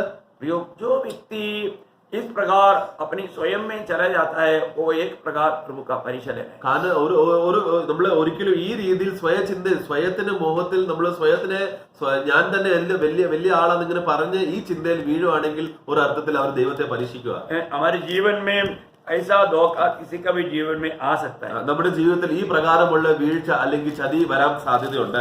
हमको हम कितनी बार प्रभु के हम स्वयं में जब जाता है तब हम वहां पर प्रभु का परीक्षा लेते हैं। കാരണം നമ്മൾ എപ്പോഴും നമ്മൾ സ്വയത്തെ ആശ്രയിച്ച് ഞാൻ സ്വയത്തിന്റെ അവസ്ഥയിൽ എനിക്ക് ചെയ്യാൻ പറ്റുന്നുള്ള ആശ്രയിൽ വരുമ്പോഴാണ് ദൈവത്തെ പരീക്ഷിക്കുക. आज आप देखिएगा, अगर आपने प्रभु पर भरोसा करके प्रभु पर आश्रय करके जो भी काम नहीं किया उन सारे बातों में आपने एक प्रकार प्रभु का परिचय। അതുകൊണ്ട് ഞാൻ പറയാൻ ആഗ്രഹിക്കുന്നത് നിങ്ങളുടെ ജീവിതത്തിൽ ഏത് കാര്യത്തിലും കർത്താവിനെ ആശ്രയിക്കാതെ കർത്താവിൽ ആശ്രയം വെച്ച് ഒരു കാര്യം നിങ്ങൾക്ക് ചെയ്യാൻ പറ്റുന്നില്ലെങ്കിൽ ആ എല്ലാ കാര്യത്തിലും നിങ്ങൾ ഒരു രീതിയിൽ ദൈവത്തെ പരീക്ഷിച്ചു. हमें बच्चे के नायक बनने का एक मेन कारण क्या है कि बच्चा एक हमेशा माँ बाप पर भरोसा करता है, माँ बाप पर आश्रय करता है। उसी प्रकार हमें हमारे प्रभु में भरोसा करना, आश्रय करना, उसमें हमेशा मतलब भरोसा करके जीवन बिताना, ये प्रभु का लक्ष्य है। കർത്താവിന്റെ ലക്ഷ്യം എന്താ? കർത്താവ് പറഞ്ഞു നമ്മൾ എപ്പോഴും ശിശുക്കളെ പോലെയാണ്. ശിശുവിടെ സ്വഭാവം എന്താ? എല്ലാ കാര്യത്തിലും മാതാവിനെ പിതാവിനെ ആശ്രയിച്ച് ജീവിക്കുന്ന ഒരു ശിശു, അതേപോലെ ശിശുക്കളായിരിക്കണം എന്നാണ് കർത്താവിന്റെ ആഗ്രഹം. हर बात में हम प्रभु की ओर देखना, എല്ലാ കാര്യത്തിലും അവസ്ഥയിലും നമ്മൾ ദൈവത്തിൽ നോക്കുക. लेकिन जो प्रभु पर भरोसा नहीं करता, അത് ദൈവത്തെ ആശ്രയിക്കാത്തവൻ वो अपना स्वयं में होकर कार्य करता है। അവൻ സ്വയത്തിൽ കാര്യം ചെയ്ത് वो ये कहता है कि मैं भी प्रभु के जैसा काम कर सकता हूँ। അവൻ എന്തോ പറയുന്നത്, ഞാനും കർത്താവിനെ പോലെ ചില കാര്യങ്ങൾ എനിക്ക് സ്വയമായിട്ട് ചെയ്യാൻ പറ്റും. प्रभु मेरे जीवन में नहीं है तो भी मेरे से भी ये काम संभव है। ആ ദൈവം എന്റെ ജീവിതത്തിൽ ഇല്ലെങ്കിലും കുഴപ്പമില്ല, ഞാൻ ഒത്തിരി കാര്യങ്ങൾ എനിക്ക് തന്നെ ചെയ്യാൻ പറ്റും. कभी भी हमारा विचार, हमारे दिल में ऐसा भावना विचार आने ना दे। അതുകൊണ്ട് പ്രിയപ്പെട്ടവർ ഈ പ്രകാരമുള്ള ചിന്തയും സ്വഭാവവും നമ്മുടെ ജീവിതത്തിൽ ഒരിക്കലും ഇങ്ങനെ ചിന്തകൾ വരില്ലേ. अभी आपको मालूम है इसराइल लोगों के बारे में प्रभु ने गिनती लिखा है, गिनती मतलब कितनी बार इस रीति में परीक्षा किया। അപ്പൊ അവിടെ ഇസ്രായേലികളെ പറ്റിയിട്ട് കർത്താവ് എണ്ണി പറയുവാണ്, ഇസ്രായേലികളെ നിങ്ങൾ എത്ര പ്രാവശ്യം എന്നെ പരീക്ഷിച്ചു. आपको मालूम है यहाँ पर लिखा है मतलब गणना 10:22 में, സംഖ്യാപുസ്തകം 10:22 നമ്പേഴ്സ് ചാപ്റ്റർ 10:22 ഇപ്പോൾ 10 പ്രാവശ്യം എന്നെ പരീക്ഷിക്കുകയും എന്റെ വാക്ക് കൂട്ടാക്കാതിരിക്കുകയും ചെയ്തതുകൊണ്ട്, അപ്പോൾ എന്നെ 10 പ്രാവശ്യം പരീക്ഷിച്ചു. मुझको 10 बार, आखिरी में 10 അധ്യായമല്ല 14:22 14:22 गणना 14:22 की आखिरी बार, सॉरी मैंने गलती चैप्टर बोला, नंबर्स चैप्टर 14:22 उसका लास्ट पार्ट में मैं 10 बार कहना था, मैं चैप्टर 10 बोला। वो 10 बार उन्होंने प्रभु का परिचय किया करके लिखा है। ഈ അധ്യായത്തിൽ 14:22 വാക്യുമ്പോൾ അവർ 10 പ്രാവശ്യം ഇസ്രായേലികൾ എന്നെ പരീക്ഷിച്ചു എന്ന് അവിടെ വാക്യം എഴുതിയിട്ടുണ്ട്. इतना महान प्रभु को देखने के बाद ഇത്ര മഹാനായ हिंदी में पढ़िएगा 14:22 हाँ, फिर 10 बार मेरी परीक्षा की। बस देखो यहाँ पर लिखा है कि 10 बार मेरी परीक्षा की। ഇവിടെ എഴുതിയിട്ടുണ്ട് 10 പ്രാവശ്യം അവരെ നിങ്ങൾ എന്നെ പരീക്ഷിച്ചു. प्रभु के दिल में कितना दुख लगा होगा, കർത്താവിന്റെ ഹൃദയത്തിൽ എത്ര വലിയ വിഷമം ദുഃഖം വന്ന് കാണും. प्रियो इस रीति में हम प्रभु की कभी परीक्षा लिया है क्या? അതുകൊണ്ട് പ്രിയപ്പെട്ടവർ ഈ പ്രകാരമുള്ള നമ്മൾ എങ്കിലും ഒരു പ്രാവശ്യമെങ്കിലും കർത്താവിനെ പരീക്ഷിച്ചിട്ടുണ്ടോ? Praise Lord. Praise the Lord. हम लोगों को ये बात को जानना है, നമുക്ക് ഈ കാര്യം അറിയേണ്ടത് हर एक बातों में यदि हम प्रभु को महिमा ना देने वाला एक बात एक परीक्षा है। കാരണം നമ്മൾ കർത്താവിന് ഏത് സ്ഥാനം മൂൽ സ്ഥാനം കൊടുക്കാതെ കർത്താവിന് മഹത്വം കൊടുക്കുന്നില്ലെങ്കിൽ നമ്മൾ കർത്താവിനെ പരീക്ഷിക്കുമല്ലേ? आपको मालूम है प्रभु की बात को ठीक से अगर जैसे कहा वैसे ना मानने वाला बात भी एक परीक्षा है। കാരണം കർത്താവ് എഴുതിയിരിക്കുന്ന കാര്യങ്ങൾ എങ്ങനെ എഴുതിയിരിക്കുന്നു അതേ തന്നെ കേട്ട കാര്യം അങ്ങനെ തന്നെ വിശ്വസിക്കുന്നില്ലെങ്കിലും അതൊരു പരീക്ഷയാണ്. अहरोन और मूसा दोनों वायदा के देश में क्यों नहीं गया? അഹരോനും മോശയും കർത്താവ് പ്രതിജ്ഞ ചെയ്ത് വാഗ്ദത്തം ചെയ്ത ആ ദേശത്തിൽ എന്തിനാ അവർക്ക് പ്രവേശിക്കാൻ പറ്റിയില്ല? क्या वास्तव में उन्होंने प्रभु का परीक्षा लिया क्या? അവർ ദൈവത്തെ പരീക്ഷിച്ചതാണോ? वो एक परीक्षा का समान हो गया। അതൊരു പരീക്ഷയെ പോലെ സമാനമായിരുന്നു. उन्होंने जो काम किया वो एक परीक्षा का समान हुआ। കാരണം അവർ ഏത് കാര്യം ചെയ്തു കർത്താവ് ശരിക്കും അനുസരിച്ച് ചെയ്യാത്തതുകൊണ്ട് അത് പരീക്ഷ പോലെയായി. क्या वो बात था? അതെന്തായിരുന്നു मैं आपको बताऊंगा। ഞാൻ പറയാൻ ആഗ്രഹിക്കുന്നത് गणना 20 अध्याय उसका 12 वचन। സംഖ്യാപുസ്തകം 20-12 വാക്യം. പിന്നെ യഹോവ മോശയോടും അഹരോനോടും നിങ്ങൾ ഇസ്രായേൽ മക്കൾ കാണുക എന്നെ വിശദീകരിപ്പാൻ തക്കവണ്ണം എന്നെ വിശ്വസിക്കായിരുന്നുകൊണ്ട് നിങ്ങൾ ഈ സഭയെ ഞാൻ അവർക്ക് കൊടുത്തിരിക്കുന്ന ദേശത്തേക്ക് കൊണ്ടുപോകുകയില്ല എന്ന് അരുളി ചെയ്തു. മീൻസ് हिंदी में पढ़िए। परंतु मूसा और हारून से यहोवा ने कहा, तुमने जो मुझ पर विश्वास नहीं किया और मुझे इस्राएल की दृष्टि में पवित्र नहीं ठहराया, इसलिए तुम इस मंडली को उस देश में पहुंचाने में न पाओगे जिसे मैंने उन्हें दिया है। देखा, इसका मतलब कि एक प्रकार के उन लोगों ये जो काम जो है वो एक परीक्षा था। കാരണം അവർ ചെയ്ത ആ പ്രവൃത്തി അത് കർത്താവിനെ അവർ പരീക്ഷിക്കുമായിരുന്നു. Praise the Lord। क्योंकि प्रभु ने जैसे कहा वैसा नहीं किया। കാരണം കർത്താവ് അവർ എങ്ങനെ ചെയ്യാൻ പറഞ്ഞു അങ്ങനെ തന്നെ അവർ ചെയ്തില്ല. सिर्फ प्रभु ने क्या बोला था उसकी 20 का 7 में लिखा है कि वो आज्ञा देने के लिए लिखा था। കർത്താവ് 24 അവിടെ വായിക്കുമ്പോൾ നിങ്ങൾ പോയി സംസാരിക്കണം എന്നാ പറഞ്ഞത്. परंतु यहाँ पर वो आज्ञा नहीं दिया। അതിന് 20 ഇംഗ്ലീഷിൽ 8 ആണ്, ഹിന്ദി में 8 रहेगा. അതിൽ उसमें അത് കർത്താവ് പാറയിൽ പോയി സംസാരിക്കാനായിരുന്നു പറഞ്ഞത്. क्या कहाँ पर कौन सा वचन है? तब यहोवा ने मूसा से कहा, उस लाठी को ले और तू अपने भाई हारून समेत मंडली को इकट्ठा करके उनके देखते उस चट्टान से बातें कर। कौन सा वचन है? 8 है। अच्छा, आपका हिंदी में 8 है, मलयालम में 7 वचन की आखिरी बात। ओके, मलयालത്തിൽ 7 അവസാനം. ओके, तो यहाँ पर क्योंकि वजन नहीं रहा तो लोग हम इतना में छोड़ देगा, आगे पीछे थोड़ा पढ़ना है. നമ്മൾ വചനം എപ്പോഴും മേളിലും താഴെ വായിക്കണേ. तो सबसे बड़ी बात क्या है कि അവിടെ വലിയ കാര്യം വിഷയം എന്താണ്? इससे पहले जब प्रभु ने भेजा था निर्गमन 17 अध्याय के 6 वचन में हम देखते हैं कि प्रभु ने कहा था कि तुम चट्टान को मारना. ഇതിനു മുമ്പേ നമ്മൾ എക്സോഡസ് 17:6 പറയുമ്പോൾ ആ സമയത്ത് പാറയെ പോയി അടിക്കാനായിരുന്നു പറഞ്ഞത്. क्योंकि यीशु मसीह एक ही बार हमारे लिए मारा जाना. കാരണം അതിനർത്ഥം എന്താ? കർത്താവ് യേശു ക്രിസ്തു ഒരു പ്രാവശ്യമേ നമുക്ക് വേണ്ടി മരിക്കാൻ പോവാ. और चट्टान कौन है? यीशु मसीह. ആ പാറ ക്രിസ്തുവായിരുന്നു. उसको एक ही बार मारना है. അതുകൊണ്ട് ആ പാറയിൽ ഒരു പ്രാവശ്യം മാത്രമേ അടിക്കാവൂ. एक ही बार वो मरता है. ഒരു പ്രാവശ്യമേ മരിക്കുള്ളൂ. बार बार नहीं मरता. പിന്നെയും മരിക്കില്ല. परंतु यहाँ पर मूसा ने क्या किया? പക്ഷെ ഇവിടെ മോശ എന്ത് ചെയ്തു? दोबारा मारा. അത് പിന്നെ രണ്ടാമത്തെ പ്രാവശ്യം പോയി അടിച്ചു. Praise the Lord. Amen. क्योंकि पुराना एक्सपीरियंस, കാരണം ആ പഴയ അനുഭവം ഉണ്ടല്ലോ. हमारा पुराना एक्सपीरियंस वाला मसीह जीवन में नहीं चाहिए. നമ്മുടെ പഴയ അനുഭവം ഈ പണ്ട് ഞാൻ ഇങ്ങനെ ചെയ്തപ്പോ ഇങ്ങനെ നടന്നല്ലോ, അപ്പൊ ഇപ്പോഴും ഇങ്ങനെ ചെയ്ത് ഇങ്ങനെ നടക്കും, അങ്ങനെ പഴയ അനുഭവം നമ്മളെ സഹായിക്കത്തില്ല. जो कहा ना वो बात पर हमें ध्यान देना. കാരണം കർത്താവ് ആ നേരത്തിൽ എന്തോ പറഞ്ഞു, ആ കാര്യം ശ്രദ്ധിച്ചിട്ടാണ് നമ്മൾ ചെയ്യേണ്ടത്. आपको समझ में आ रहा है? നിങ്ങൾ മനസ്സിലാകുന്നുണ്ടല്ലോ. आज भी प्रभु मुझसे क्या कहता है वो बात को आप थामे रहना. ഇന്ന് കർത്താവ് എന്നോട് എന്തോ സംസാരിച്ചോ ആ കാര്യത്തെ പിടിച്ചു വെക്കണം. ആമേൻ. ओके, यहाँ हमारा इस रीति में एक हमारा मोशे और आरोन ने परीक्षा किया, इसलिए उन लोगों को वायदा का देश में उनको लेकर नहीं जा पाए. അതുകൊണ്ട് നമ്മൾ ഇവിടെ നോക്കുന്ന ഒരു രീതിയിൽ മോശയും ആരോടും കർത്താവിനെ ദൈവത്തെ പരീക്ഷിച്ചുകൊണ്ട് അവർ ദൈവത്തിന്റെ രാജ്യത്തിൽ പ്രവേശിക്കാൻ പറ്റിയില്ല. ये था 4वां परीक्षा. ഇതാണ് 4ാമത്തെ വിഷയം. ये है मतलब प्रभु के ऊपर भरोसा करने में गिर गए. അപ്പൊ ഇവിടെ നമ്മൾ നോക്കുന്നത് ദൈവത്തിൽ ആശ്രയിക്കാനുള്ള വിഷയത്തിൽ അവർ വീണുപോയി. ओके, 5वां आखिरी बात. 5ാമത്തെ കാര്യം, क्योंकि मुझे मतलब जल्दी इसको खत्म करने के चक्कर में मैं थोड़ा जल्दी जाए. കാരണം എനിക്കിത് പെട്ടെന്ന് തീർക്കാൻ വേണ്ടിയിട്ടാണ് ഞാൻ പെട്ടെന്ന് പറയുന്നത്. तो अभी वापस हम उसी पहला कोरिन्थी 10 अध्याय का 10 वचन पढ़ेंगे. ഇവിടെ ഇപ്പൊ നമ്മള് 1 കൊരിന്ത്യർ 10:10 വാക്യത്തിൽ 5ാമത്തെ കാര്യം നമ്മൾ നോക്കുന്നത്. और न तुम कुड़कुड़ाओ जिस रीति से उनमें से कितनों ने कुड़कुड़ाए और नष्ट करने वालों के द्वारा नष्ट किए गए. देखिए अभी ओके, അവരിൽ ചിലർ പിറുപിറുത്തു സംഹാരിയാൽ നശിച്ചു പോയതുപോലെ നിങ്ങൾ പിറുപിറുക്കരുത്. ബഹുത് मना किया वो बात है. ഇത് ഏറ്റവും വലിയ ചെയ്യാതിരിക്കുന്ന ഒരു കാര്യമാണ് കർത്താവ് പറഞ്ഞിരിക്കുന്നത്. तुम लोग मतलब ना कुड़कुड़ाए. നിങ്ങൾ പിറുപിറുക്കല്ലേ. वापस एक बार हिंदी में पढ़ेंगे. और न तुम कुड़कुड़ाओ और जिस रीति से उनमें से कितनों ने कुड़कुड़ाए और नष्ट करने वालों के द्वारा नष्ट किए गए। वो लोग कुड़कुड़ाने के कारण नष्ट हो गया।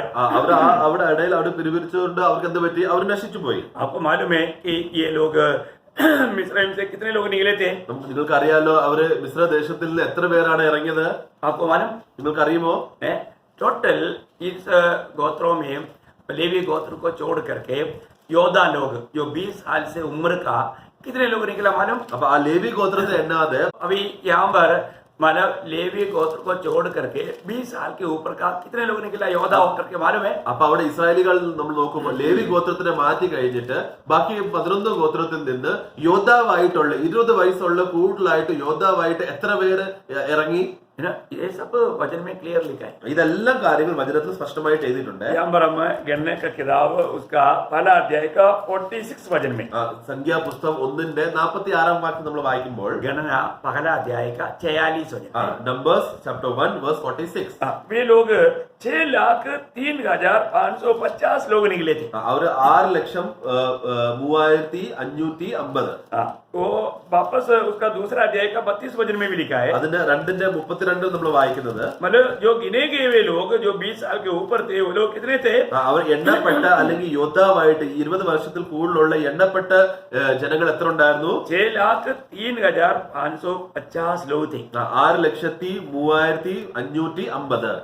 परंतु क्या हुआ? എന്നിട്ട് എന്ത് പറ്റി? ये लोग इस रीति में प्रभु से बलवा करने के कारण അവർ ഈ ജനങ്ങൾ കർത്താവുമായിട്ട് വിരുദ്ധമായി നിന്നുകൊണ്ട് ये लोग इस रीति में कुड़कुड़ाने के कारण അവരെല്ലാം കർത്താവിന്റെ സന്നിധിയിൽ പിറുപിറുത്തോണ്ട് आप देखिए प्रियो कितने लोग वायदा के देश में प्रवेश किया? എത്ര പേര് വാഗ്ദാനം ചെയ്ത ദേശത്തിൽ പ്രവേശിക്കാൻ പറ്റി? उनमें से അവരിൽ നിന്ന് इस 6,03,550 में से कितने लोग उस वायदा के देश में प्रवेश किया? മിസ്ര ദേശത്തിൽ നിന്ന് 6,03,550 പേരിൽ നിന്ന് എത്ര പേര് ദൈവരാജ്യത്തിൽ ആ രാജ്യത്തിൽ കനാൻ ദേശത്തിൽ പ്രവേശിച്ചു? सिर्फ 2 लोग। 2 പേര് മാത്രം. आप रेशियो देखो, എന്നിട്ട് അവസ്ഥ നോക്കിക്കേ. प्रभु बुलाकर अलग केवल हो गए, കാരണം അവരുടെ അവസ്ഥ കാണണ്ടേ? ദൈവം അവരെ വിളിച്ചു, അവരെ മാറ്റി, छुटकारा पाए हो गए। അവർ വിടുതൽ പ്രാപിച്ചവരാണ്. एक्चुअली इसमें एक प्रकार बोल सकते हैं विजयी लोग 2। ഒരു അർത്ഥത്തിൽ പറഞ്ഞു കഴിഞ്ഞാൽ ജയാളികളിൽ 2 പേരെ ഉള്ളായിരുന്നു. तो आज का रेशियो देखो, അപ്പൊ അതിന്റെ ആ റേഷ്യോ നമ്മൾ എണ്ണാൽ നോക്കണേ. मंडली में कितने लोग हैं, उसमें विजय लोग कितने हैं? അപ്പൊ അങ്ങനാണെങ്കിൽ സഭയിൽ തന്നെ ഈ റേഷ്യോ ഈ കണക്ക് നമ്മൾ സഭയിൽ എടുക്കുവാണെങ്കിൽ ജയാളികൾ എത്ര പേര് കാണും? विजयी लोग ही मानव प्रभु के साथ राज्य में आएगा। കാരണം ജയാളികൾ മാത്രമേ കർത്താവിന്റെ കൂടെ രാജ്യത്തിൽ പ്രവേശിച്ച് കർത്താവിന്റെ കൂടെ വാഴുള്ളൂ. मैं एक बात आपको साफ बताना चाहता हूँ, आपको प्रभु के राज्य में 50 साल के राज्य में राज करने के लिए योग्य बनना है तो ये छोटा जीवन में एक विजय जीवन बिताना है। അതുകൊണ്ട് പ്രിയപ്പെട്ട നിങ്ങൾ കർത്താവിന്റെ കൂടെ രാജ്യത്തിൽ നിങ്ങൾ പ്രവേശിക്കുക, കർത്താവിന്റെ കൂടെ രാജ്യത്തിൽ ചെയ്യണമെങ്കിൽ ഈ ചെറിയ ആയുസ്സിൽ നിങ്ങൾ കർത്താവുമായിട്ട് നിങ്ങൾ ഒരു ജയാളിയായി ജീവിക്കണം. हमें पूर्ण में प्रभु का बातों को मानना चाहिए, കാരണം എല്ലാം കാര്യത്തിൽ സമ്പൂർണ്ണ രീതിയിൽ കർത്താവിന്റെ കാര്യം നമ്മൾ അനുസരിക്കണം. प्रभु से लिपटा रहना चाहिए, കർത്താവുമായിട്ട് എപ്പോഴും കെട്ടിപ്പിടിക്കണം. प्रभु से लिपटा रहने वाला 2 ही लोग था। കർത്താവിനെ കെട്ടിപ്പിടിച്ച് കർത്താവിനെ പിടിച്ചു വെച്ചിരിക്കുന്ന 2 പേരെ ഉള്ളായിരുന്നു. कोई गणना 14 अध्याय का 29-30 वो गणना का किताब गिनती किताब 14 अध्याय का 29 और 30 वचन आप पढ़कर देखिएगा। സംഖ്യാപുസ്തകം 14-ാം അധ്യായം 29-30 നമ്പേഴ്സ് ചാപ്റ്റർ 14 verse 29 and 30. तुम्हारे शव इस जंगल में पड़े रहेंगे और तुम सब में से 20 वर्ष के या उसके अधिक आयु के जितने गिने गए थे और मुझ पर बुड़बुड़ाए थे, उनमें से युपुन्ने के पुत्र कालेब और नून के पुत्र यहोशू को छोड़ कोई भी उस देश में न जाने पाएगा, जिसके विषय में मेरे शपथ खाई है कि तुमको उसमें बसाऊंगा। मतलब बोलने का अर्थ ये 2 ही लोग वहां मर गया। കാരണം ആ സമയത്ത് എണ്ണപ്പെട്ടതിൽ 2 പേര് മാത്രമേ പ്രവേശിച്ചുള്ളൂ. 24 वचन भी पढ़िएगा। അതിന് 24-ാം വാക്യം കൂടെ, परंतु इस कारण कि मेरे दास कालेब के साथ और भी आत्मा है और उनमें उसने पूरी रीति से मेरा अनुकरण किया है, पूरी रीति से मेरा अनुकरण किया। അവൻ എല്ലാ കാര്യത്തിലും എന്റെ പുറകിൽ വന്നു, എന്നോട് പറ്റിയിരുന്നു, പൂർണ്ണമായും എന്നെ അനുസരിച്ചു, എന്നെ പൂർണ്ണമായി അനുസരിച്ചു. देखो बहुत बड़ी बात है, വലിയ കാര്യമല്ലേ? मतलब पूरा दिल से प्रभु को मानता है। കാരണം നമ്മൾ പൂർണ്ണ മനസ്സോടെ ഹൃദയത്തോടെ നമ്മൾ കർത്താവിനെ അനുസരിക്കാറുണ്ടോ? बोलने का अर्थ प्रभु से लिपटा रहना, ഒരു അർത്ഥത്തിൽ പറഞ്ഞ കർത്താവിനെ കെട്ടിപ്പിടി, കർത്താവിനെ പിടിച്ചു വെക്കുക, प्रियो पट्टी निൽക്കുക, കർത്താവിനെ പറ്റിയിരിക്കുക. പറ്റിയിരിക്കുക. बहुत बड़ी बात है. അത് വലിയ കാര്യമാണ്. हमारे जीवन में जब तक अगर हम प्रभु से लिपटा रहने वाले एक अनुभव चाहिए. അതുകൊണ്ട് നമ്മുടെ ജീവിതത്തിൽ കർത്താവിന് എപ്പോഴും പറ്റിയിരിക്കുന്ന ഒരു അനുഭവം നമുക്ക് എപ്പോഴും വേണം. इसलिए आज अगर ऐसे बातों में बना नहीं रहेगा, അപ്പൊ ഈ രീതിയിൽ നമ്മൾ കർത്താവുമായിട്ട് നമ്മൾ ഒന്നായി ഇരുന്നില്ലെങ്കിൽ तो क्या होगा? അപ്പൊ എന്ത് പറ്റും? अभी हमने 5 बात देखा. നമ്മൾ 5 കാര്യങ്ങൾ നമ്മൾ കണ്ടു. यहाँ पर वे लोग प्रभु से आभारी ना रहने का कारण गिर गया. അവർ ദൈവത്തോട് നന്ദി ഇല്ലാത്തോണ്ട് അവർ വീണുപോയി. 5 बातों में गिर गया. 5 കാര്യത്തിൽ അവർ വീണു. किन बातों में गिर गया? ഏതേത് കാര്യങ്ങൾ വീണു? एक बार मैं अब जल्दी आपको बताऊं. പെട്ടെന്ന് ഞാൻ പറയാൻ ആഗ്രഹിക്കുന്നത്, वो ठिकाना पाकर सुखी रहने में गिर गया. അവർ സ്ഥിരമായിട്ട് നിലനിൽക്കാതിരിക്കാൻ വേണ്ടിയിട്ട് സമൃദ്ധിയായിട്ട് ഇരിക്കാതിരിക്കാൻ വേണ്ടി അവർ വീണുപോയി. और दूसरी वो लोग आराधना में गिर गए. രണ്ടാമത്തെ കാര്യം അവർ ആരാധനയിൽ വീണു. और तीसरी बात वो लोग पवित्र जीवन में गिर गए. മൂന്നാമത്തെ കാര്യം വിശുദ്ധ ജീവിതത്തിൽ അവർ വീണു. और चारों बात प्रभु में भरोसा करने में गिर गए. നാലാമത്തെ കാര്യം കർത്താവിനെ ആശ്രയിച്ച് അല്ലെങ്കിൽ കർത്താവിനെ നിർവഹിച്ച് ആശ്രയിച്ച് ജീവിക്കാൻ ജീവിതത്തിൽ അവർ വീണുപോയി. नहीं, 5वीं बात प्रभु से आभारी रह नहीं पाया, वो गिर गया. അഞ്ചാമത്തെ കാര്യം കർത്താവിന്റെ സന്നിധിയിൽ നന്ദിയോടെ അവർ ജീവിക്കാൻ പറ്റില്ല, നന്ദി കെട്ട് കാണിച്ച് അവർ വീണുപോയി. ये बात नया नियम की मंडली के लोगों का जीवन में भी आ सकता है. പ്രിയപ്പെട്ടവർ, ഈ കാര്യങ്ങൾ പുതിയ നിയമത്തിലുള്ള സഭയിലും ഈ കാര്യങ്ങൾ വരാൻ സാധ്യതയുണ്ട്. अगर इस प्रकार गिर गया है तो हम लोग विजयी लोगों में नहीं आएगा. ഇങ്ങനെ വീണിരിക്കുവാണെങ്കിൽ നമ്മൾ ജയാളികൾ നമ്മൾ എണ്ണപ്പെടത്തില്ല. इसलिए यहाँ पर हमारा 1 कोरिन्थी 10 का बारे में प्रभु का दास कहता है कि जो खड़ा है वो ना गिरने की प्रयास में रहना. അതുകൊണ്ടാണ് പൗലോസ് 1 കൊരിന്ത്യർ 10:12 പറയുന്നത്, നിങ്ങൾ നിൽക്കുവാണെങ്കിൽ വീഴാതിരിപ്പാൻ നിങ്ങൾ സൂക്ഷിപ്പിൻ. हमें हर एक लोगों को ना गिरने की प्रयास करना है. നമ്മൾ എല്ലാവരും ഇങ്ങനെ വീഴാതിരിക്കാൻ നമ്മൾ സൂക്ഷിക്കണം. वही 1 कोरिन्थी 9 अध्याय का 27 वचन में प्रेरित पौलुस अपना एक अनुभव बताता है. 1 കൊരിന്ത്യർ 9:27 വാക്യത്തിൽ 1 Corinthians 9:27 പൗലോസ് അവന്റെ അനുഭവം പറയുന്നത്, മറ്റുള്ളവരോട് പ്രസംഗിച്ച ശേഷം ഞാൻ തന്നെ കൊള്ളരുതാത്തവനായി പോകാതിരിക്കേണ്ടതിന് എന്റെ ശരീരത്തെ ദണ്ഡിപ്പിച്ച് അടിമയാക്കുക ചെയ്യുന്നത്.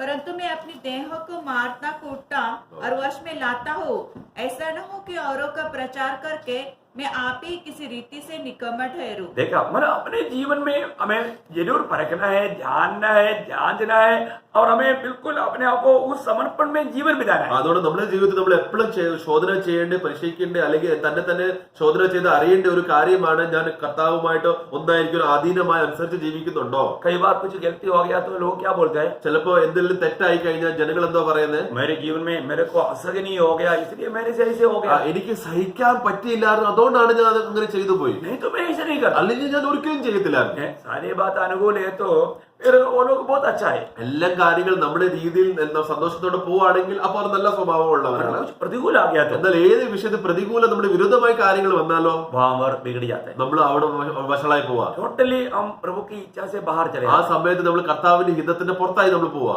एक बात जान, അതുകൊണ്ട് ഒരു കാര്യം അറിയേണ്ടത്, हमारे प्रभु का खूबी, നമ്മുടെ കർത്താവിന്റെ ഗുണം എന്ന് പറഞ്ഞാൽ हमारे प्रभु का नाम विश्वास योग्य परमेश्वर. കർത്താവിന്റെ നാമത്തിൽ തന്നെ പറയുന്നത് തന്നെ വിശ്വാസയോഗ്യ കർത്താവ് എന്നാണ്. Praise the Lord.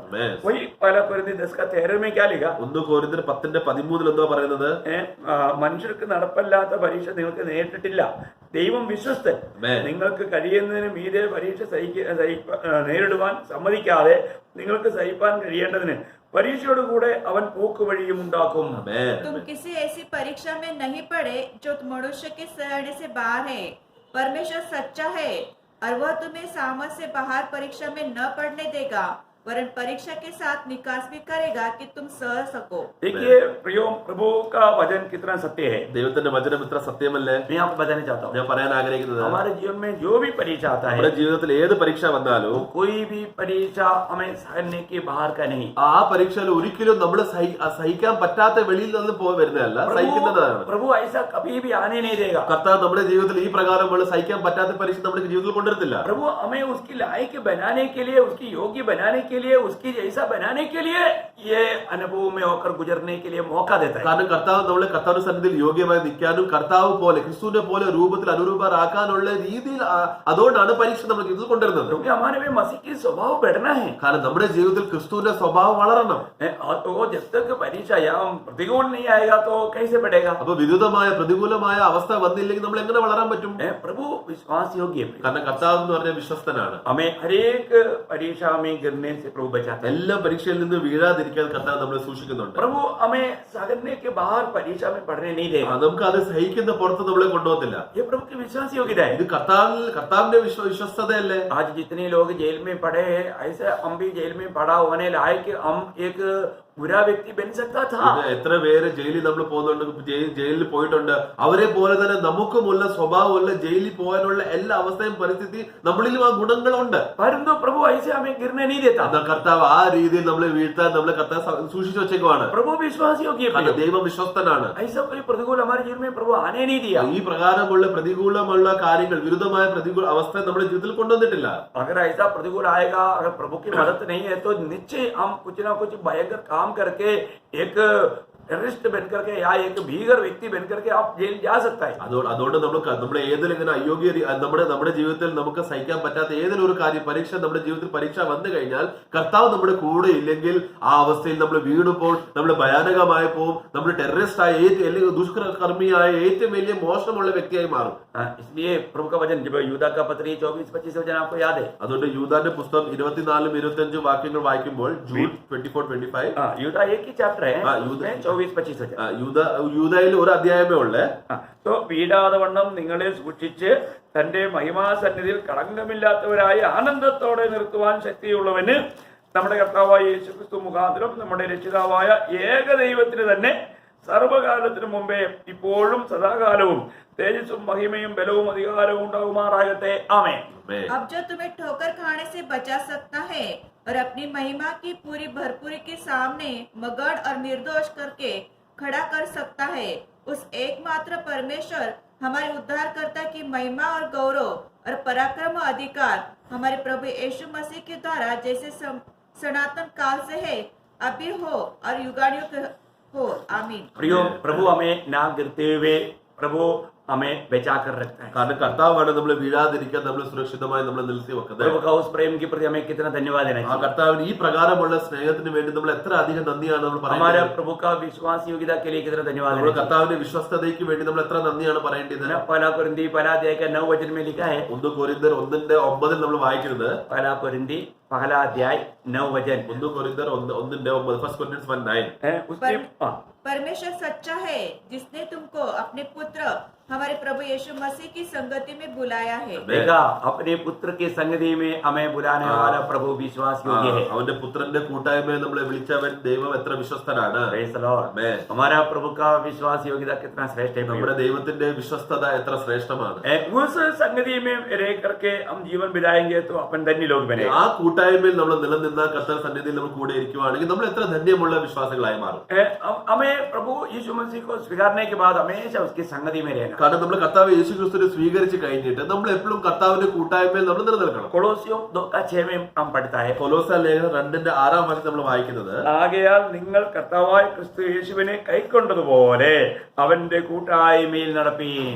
अतः जैसे तुमने मसीह यीशु को प्रभु करके ग्रहण कर लिया है, वैसे ही उसी में चलते रहो।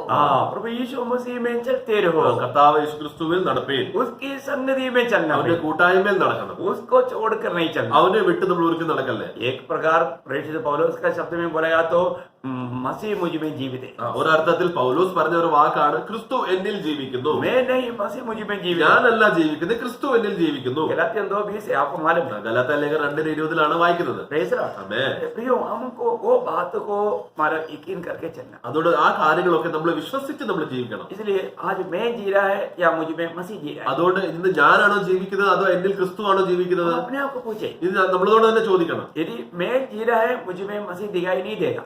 ഞാൻ ജീവിക്കുവാണെങ്കിൽ എന്നിൽ ക്രിസ്തു കാണത്തില്ല. तो मुझ में मसीह जी रहा है तो देखने वालों को भी मालूम पड़ेगा कि ये व्यक्ति एक सच्चा क्रिस्ती व्यक्ति है। പക്ഷെ എന്നാൽ എന്നിൽ ക്രിസ്തു ആണ് ജീവിക്കുന്നെങ്കിൽ എന്നെ കാണുന്നവർ എല്ലാവരും പറയും ഇത് യഥാർത്ഥ ഒരു ക്രിസ്ത്യാനിയാണ്. क्योंकि हमारा हर एक व्यवहार में, हमारा बातचीत में, हमारे चाल चलन में, हमारा पहनाव में, सब बात में मसीह दिखाई दे। കാരണം നമ്മുടെ എല്ലാ കാര്യത്തിലും നമ്മുടെ നടത്തിപ്പിലും നമ്മുടെ സംസാരത്തിലും നമ്മുടെ വസ്ത്രധാരണത്തിലും എല്ലാ സ്വഭാവത്തിലും ക്രിസ്തു വെളിപ്പെട്ട് വരും.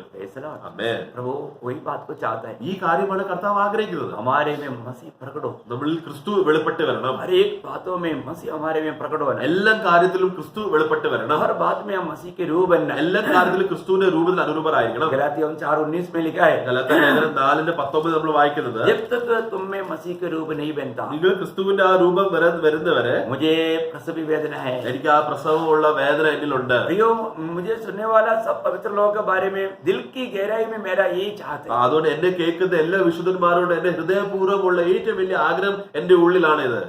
आप मसीह के रूप में बन जाए। നിങ്ങൾ എല്ലാവരും ക്രിസ്തുവിന്റെ രൂപത്തിൽ വളർന്നുകൊണ്ടിരിക്കണം. सभी लोग हम आपस में देखने के टाइम पर उनमें मसीह को दिखाई देना। നമ്മൾ എപ്പോഴും നമ്മൾ നോക്കുമ്പോൾ നമ്മൾ ക്രിസ്തുവിന്റെ രൂപത്തിലാണ് നമ്മൾ നോക്കേണ്ടത്. कितना अनोखी बात, ഓ, എത്ര വലിയ ശ്രേഷ്ഠ കാര്യമല്ലേ, श्रेष्ठ बात। അത് എത്ര വലിയ അനുഗ്രഹമുള്ള കാര്യമല്ലേ. इसलिए इसराइल की बातों को एक दृष्टांत रूप में चेतावनी के लिए लिखते हुए प्रेषित पौलुस कहता है, तुम्हारे जीवन में ऐसा कोई गिरावट की कार्य ना हो। അതുകൊണ്ട് ഇസ്രായേലികൾ ജീവിതത്തെ പൗലോസ് അവരുടെ ജീവിതത്തെ കാണിച്ചിട്ട് അത് നമുക്ക് ദൃഷ്ടാന്തമായിട്ട് ഈ ഒരു കാര്യങ്ങൾ നമ്മുടെ ജീവിതത്തിൽ ഇല്ലാതിരിക്കാൻ വേണ്ടിയിട്ട് വരാതിരിക്കാൻ വേണ്ടി നിങ്ങൾ സൂക്ഷിക്കണം എന്നാണ് പൗലോസ് പറയുന്നത്. Praise the Lord। ആമേൻ. प्रभु आपको बहुत आशीष दे। ദൈവം നിങ്ങൾ എല്ലാവരും അനുഗ്രഹിക്കട്ടെ. प्रभु का अनुग्रह आप सबके साथ। ദൈവത്തിന്റെ കൃപ നിങ്ങൾ എല്ലാവരും വസിക്കട്ടെ. आमीन। ആമേൻ.